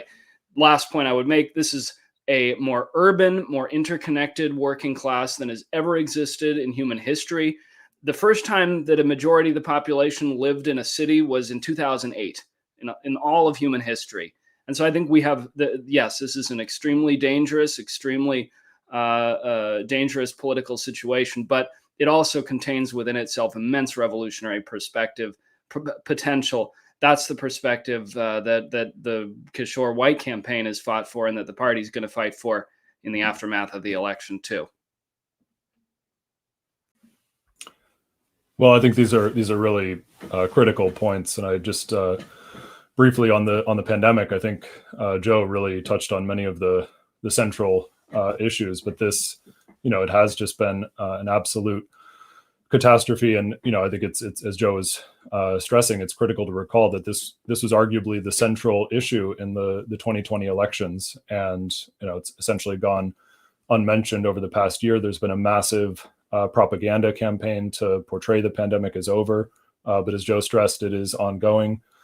According to the latest excess death figures, which are now at this point really globally only run through The Economist, a bourgeois outlet. They have not updated them since June. But at that point, roughly 5,000 excess deaths were taking place every day. Numerous studies have confirmed that these excess deaths are overwhelmingly attributable either directly to COVID or to the myriad long-term impacts of a COVID infection. And in the US, at that point, there were still roughly 500 excess deaths every day. And it's continuing. We're now heading into the winter in the US and throughout the Northern Hemisphere, and what will be the 10th wave of mass infection with the XEC variants. It's basically the newest variant to evolve. And as we approach the 5-year anniversary of the beginning of the pandemic, it's basically the virus has been given complete free rein to evolve unchecked. There's an ever-present danger of a far more dangerous variant evolving. Alongside this, we have the threat of a bird flu pandemic. Just in the past couple of days, we wrote on this on the World Socialist website, but they have now detected bird flu in a pig in Oregon.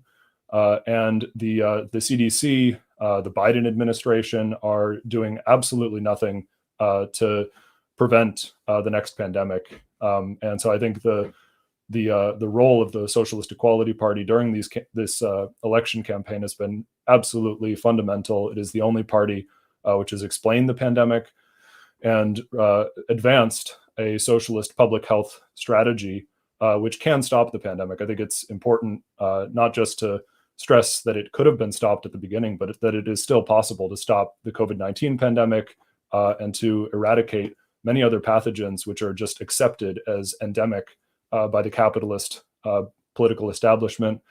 And really what's required is a massive investment in public health infrastructure, the renovation of indoor air in all public places, and the utilization of the public health measures which developed over the course of centuries.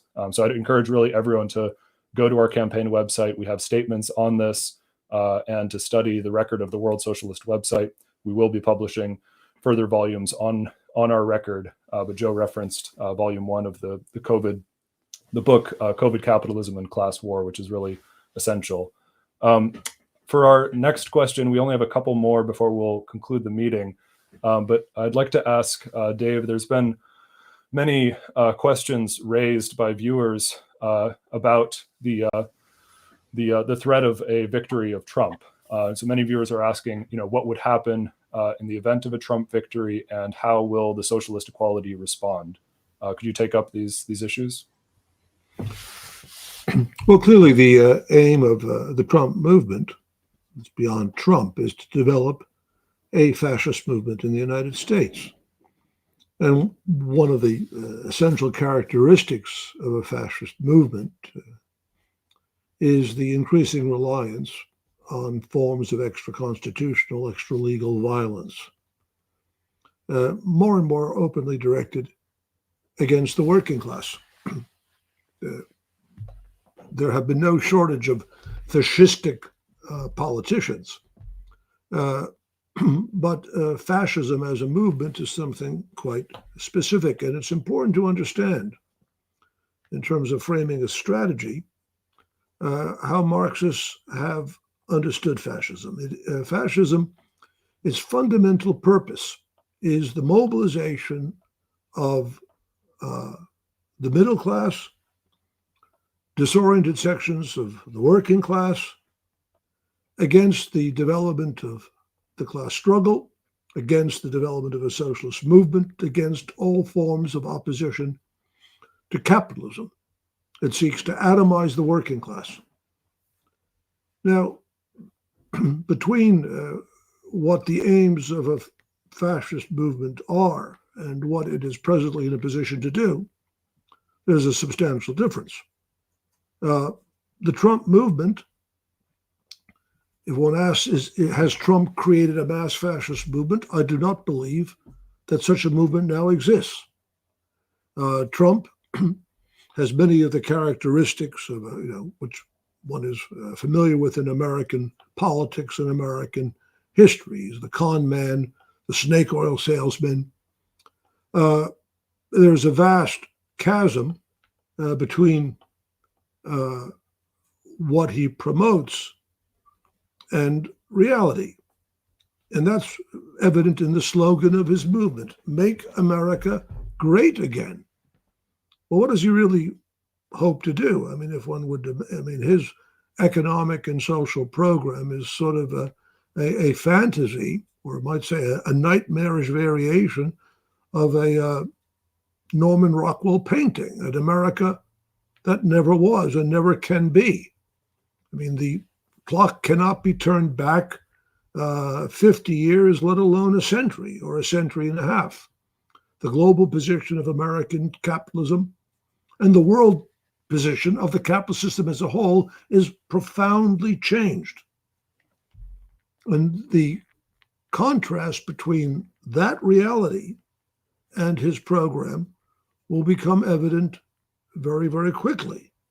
And the very forces which Trump tries in his demagogic way to appeal to will turn violently against him as it becomes increasingly clear that what he has in mind is a savage reduction in the conditions of life of broad masses of the population.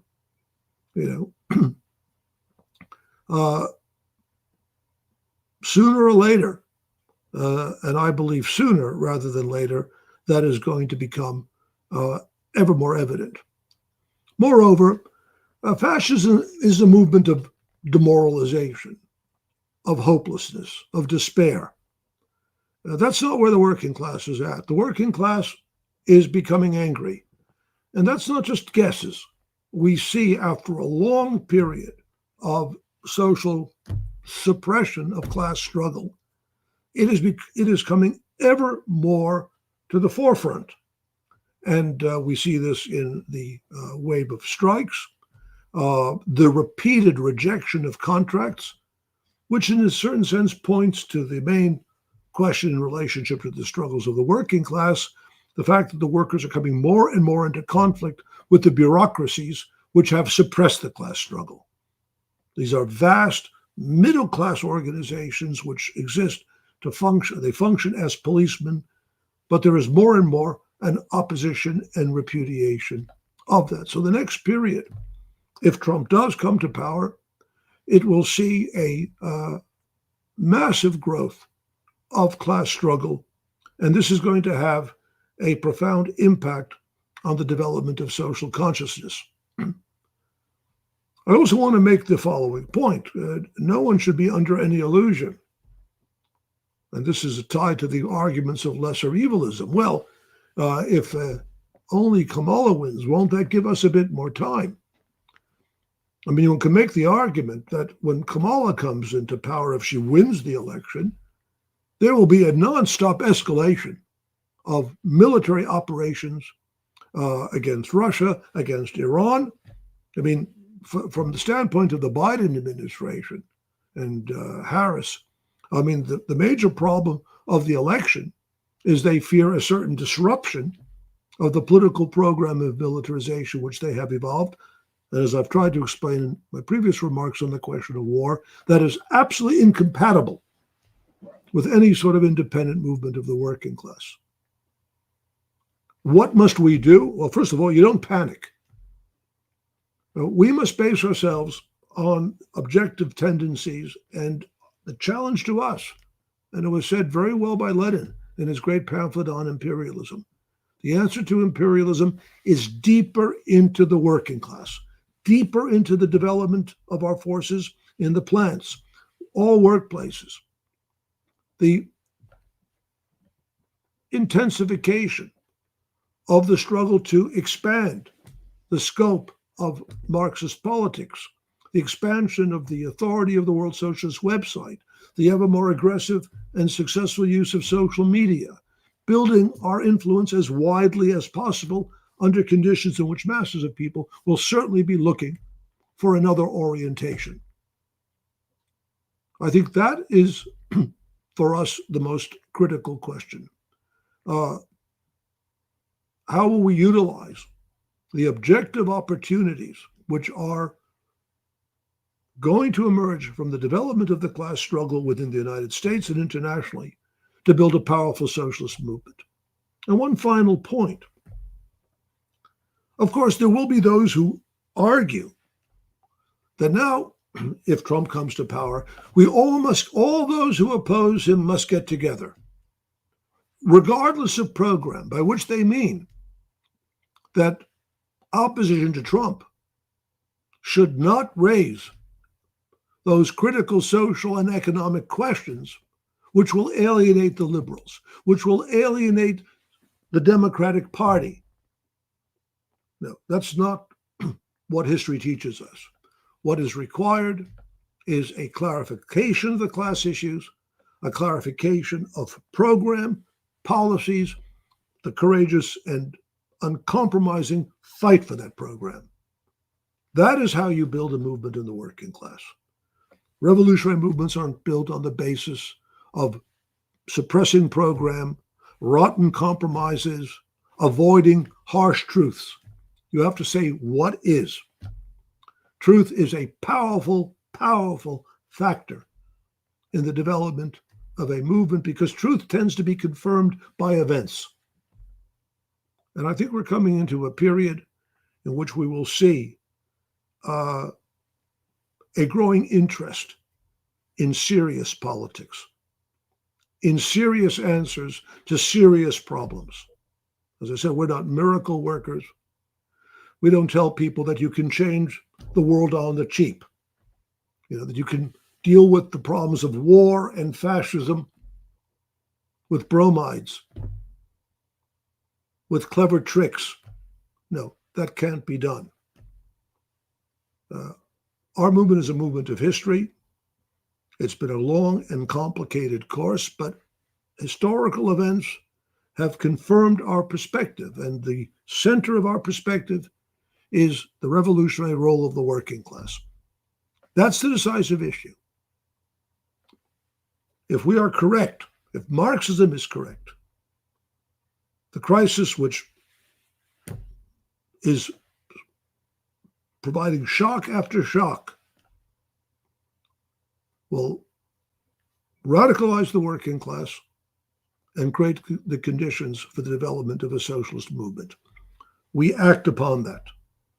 And that's so perhaps a longer question, a longer answer to your question. What do we have to do? Build a party, build a serious political leadership, draw the lessons of all that has happened, and turn to that force which has the power to change society. And that's the working class, which is today a powerful, increasingly integrated global force. I made this point in Frankfurt. Let me repeat it now. If the ruling class has the power to organize global economy, if American imperialism can set out to globalize under its control, to place under its control the forces of world economy, well, the working class has the power to take that world economy, it is the global class, and reorganize it in the interests of the masses. The same contradictions which lead to fascism, lead to world war, arising out of these fundamental contradictions of private property and the nation state also creates the objective possibilities of social revolution. So that's our perspective, and that's what we intend to do, regardless of what happens on Tuesday. Our politics isn't the politics for Tuesday, it's for Wednesday and all that, and everything that comes afterwards. I just want to finally make the point. Yes, the next weeks will be very, very fraught. We'll all see what takes place. We will evaluate events as they occur. We certainly won't adopt a complacent attitude toward them, but we believe that the next stage will be characterized by increasing social conflict, and we have to base ourselves on that perspective. Thank you, Dave, for those very powerful remarks. And I think the points that you've made are really, again, fundamental. And I would just really urge everyone who's watching this call to draw the lessons from this experience and make the decision to join the Socialist Equality Party. As Dave was saying, really, the response to the threat of fascism and world war, as Lenin said, is to turn deeper to the working class, to build the Revolutionary Party. And so everyone who's watching this today, go to socialism2024.org/join. And we also do encourage everyone watching tonight from the United States to vote for Joe and Jerry in this year's elections. The SEP is officially on the ballot in Michigan, Washington State, and New Jersey. We also have official write-in status, we have official write-in status in over a dozen other states. Not sure if we can show, here's the map listing those states. In the red are states where we're officially on the ballot. Pink is where we have write-in status. And in Illinois, we have write-in status in Cook County. I urge everyone, you can open a new tab and go to socialism2024.org/vote to see this map. And I urge everyone who's watching today to cast a class-conscious vote for the SEP in these elections. We are now at the end of our event, and I would just like to ask a final question for Joe to sum up. Could you answer why have you and Jerry run in these elections? And Dave spoke on this, but maybe you can elaborate a bit further. What do you think could come next in the period ahead? Well, we've run in this elections to bring socialist consciousness and a socialist perspective to the working class, to develop an understanding within the socialist or within the working class that none of the problems confronting mankind can be resolved except through socialist revolution. If I can try to sum up concisely, this is a crisis elections. It is taking place under conditions of escalating global war, of which the genocide in Gaza is a component part, an escalating war against Russia in Ukraine by the US-NATO powers. We have not had as much time in this meeting to discuss the evolution of that war. I do think, though, since it was raised, there was a question which we weren't able to get to about the connection between the genocide in Gaza and the war in Ukraine. It is a critical political question that the war against Russia, the genocide in Gaza, the developing war against Iran, the conflict with China are component parts of a global war. And if there is one conclusion that must be drawn from the genocide, it is the obliteration for all time of any conception that American imperialism is defending democracy, freedom, national self-determination, and everything else in any of its wars. No, it's ruthlessly pursuing the geostrategic interests of the American financial oligarchy. We have just passed the 6-month anniversary of the arrest in Ukraine of our comrade Bogdan Siratuk, a leading member of the Young Guard of Bolshevik Leninists, an organization of socialists in Ukraine, Russia, and throughout Eastern Europe, who's been arrested by the Zelensky government, puppet government operating at the behest of the NATO powers, for opposing the war. And it exemplifies the connection between escalating war, the attack on democratic rights, barbarism. And I see you have there the URL for the petition, getting very powerful support. I would say I had some earlier critical comments of Jill Stein and the political perspective of the Green Party. It is significant, though. She did make a principled political statement calling for the freedom of Comrade Bogdan. And this is a call that must be taken up with renewed force in the working class in the United States and throughout the world. The demand for the freedom of Comrade Bogdan as part of the fight against the war, the fight against imperialism. But this is the context in which this election is being held. A global war, a breakdown of democratic forms, political crisis. What will happen on Tuesday, in the days that follow, remains to be seen. But one thing for certain, the United States is not heading back into a period of peaceful political development. This, of course, has been a process extended over a decades of political breakdown, but it's reached now a nodal point, a new turning point. This is a crisis elections. What is the framework? So that's the first point. And the question of a perspective and orientation is critical under these conditions. The second point, what is the framework of this election? You've got Trump, Republicans plotting fascist conspiracies, the Democrats responsible for a genocide, plotting an escalation of war. And even in the coming days and weeks after the election, before the inauguration, you could have a whole new stage of the war. They're sending new battle tanks into the Middle East to threaten Iran. This is the framework. This is what the population is supposed to choose from. These two candidates of the corporate financial oligarchy. What an abysmal political level American politics has descended to. This is not a choice. There is no choice between these two right-wing representatives of the corporate financial oligarchy, and whoever wins, the same basic issues are posed for the workers in the United States and internationally. 3, that is the social force, the working class. There's one theme of this meeting.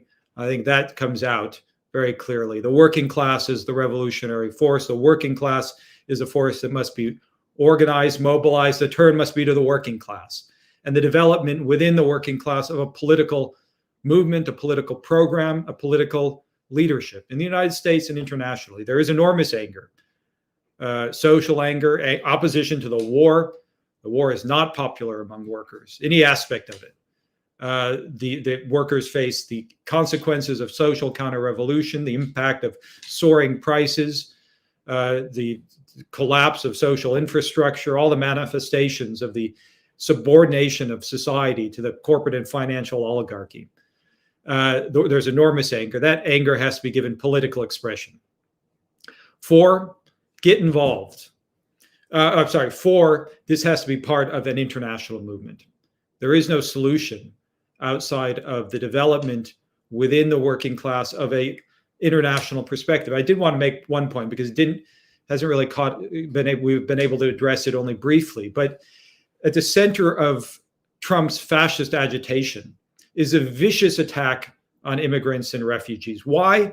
He's trying to divide American workers from our class brothers and sisters in Mexico, Latin America, China, wherever, and to promote the vicious Haiti, the vicious lie that the social problems confronting American workers are the product not of the oligarchy, which exploits them, but about foreign workers who are our class brothers and sisters in a common battle. They try to divide the working class. The Democrats do it by promoting identity politics. And Harris's response to this fascist agitation, she goes down and says, well, I want to adopt the program of the Republican Party and I'm going to implement it. And she even criticizes Trump for not building Trump's wall.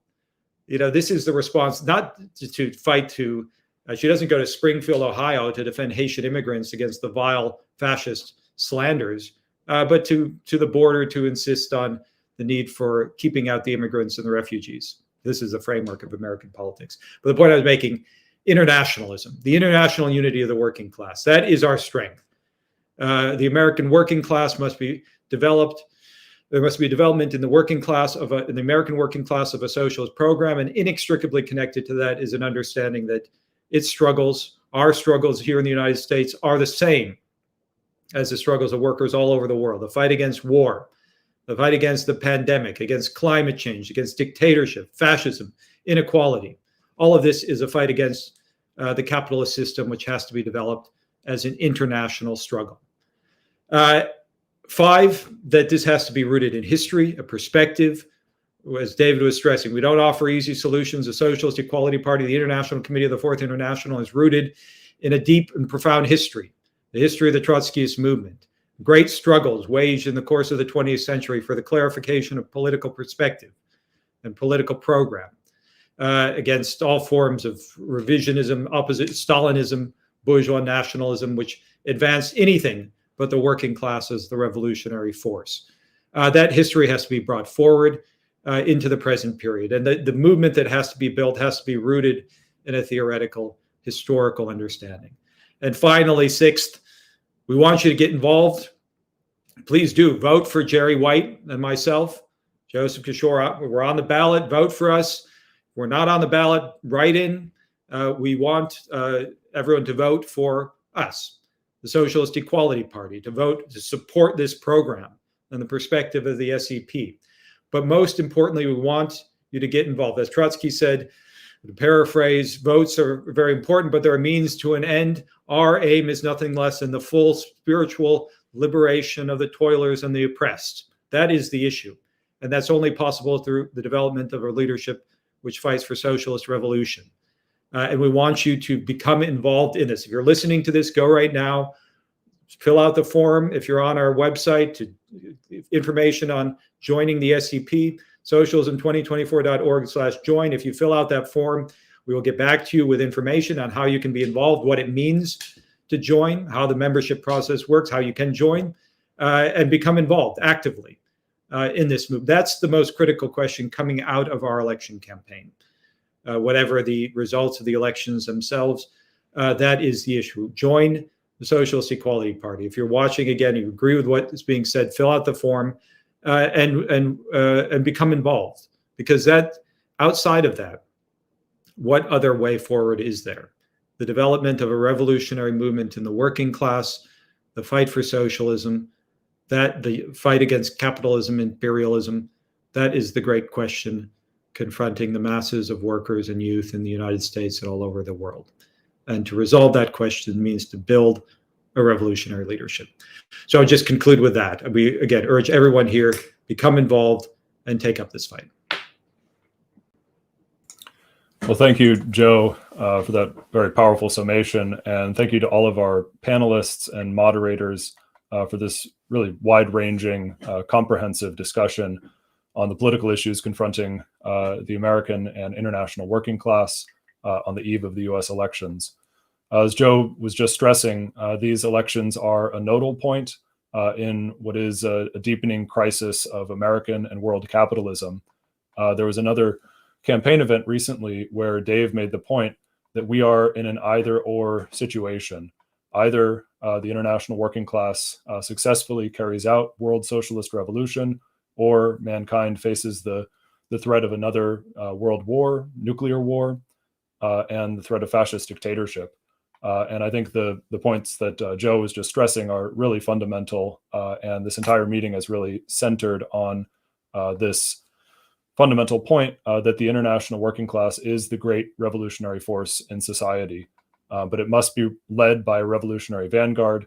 And I think this today's meeting and really the entire election campaign, which has been waged by the Socialist Equality Party, have really demonstrated that our party alone is the vanguard party, which is preparing the working class to seize power and to reorganize society on socialist foundations. So as Joe was just stressing, I really call on everyone attending this event to make the decision to join the Socialist Equality Party, fill out the form at socialism2024.org/join. And also everyone should follow our candidates on social media. We'll be posting continuously in the days and weeks ahead and also covering these developments on the World Socialist website. And so I'd just like to conclude also by urging everyone watching today from wherever you are in the world to share the recording of this discussion, share it with your coworkers and friends, and really encourage them to study these issues and to themselves also to take up the fight for socialism. And lastly, everyone who's watching, please make a donation to our election campaign. You can do so at socialism2024.org/donate. So thank you to everyone who's watching. And yes, thank you. We'll conclude now.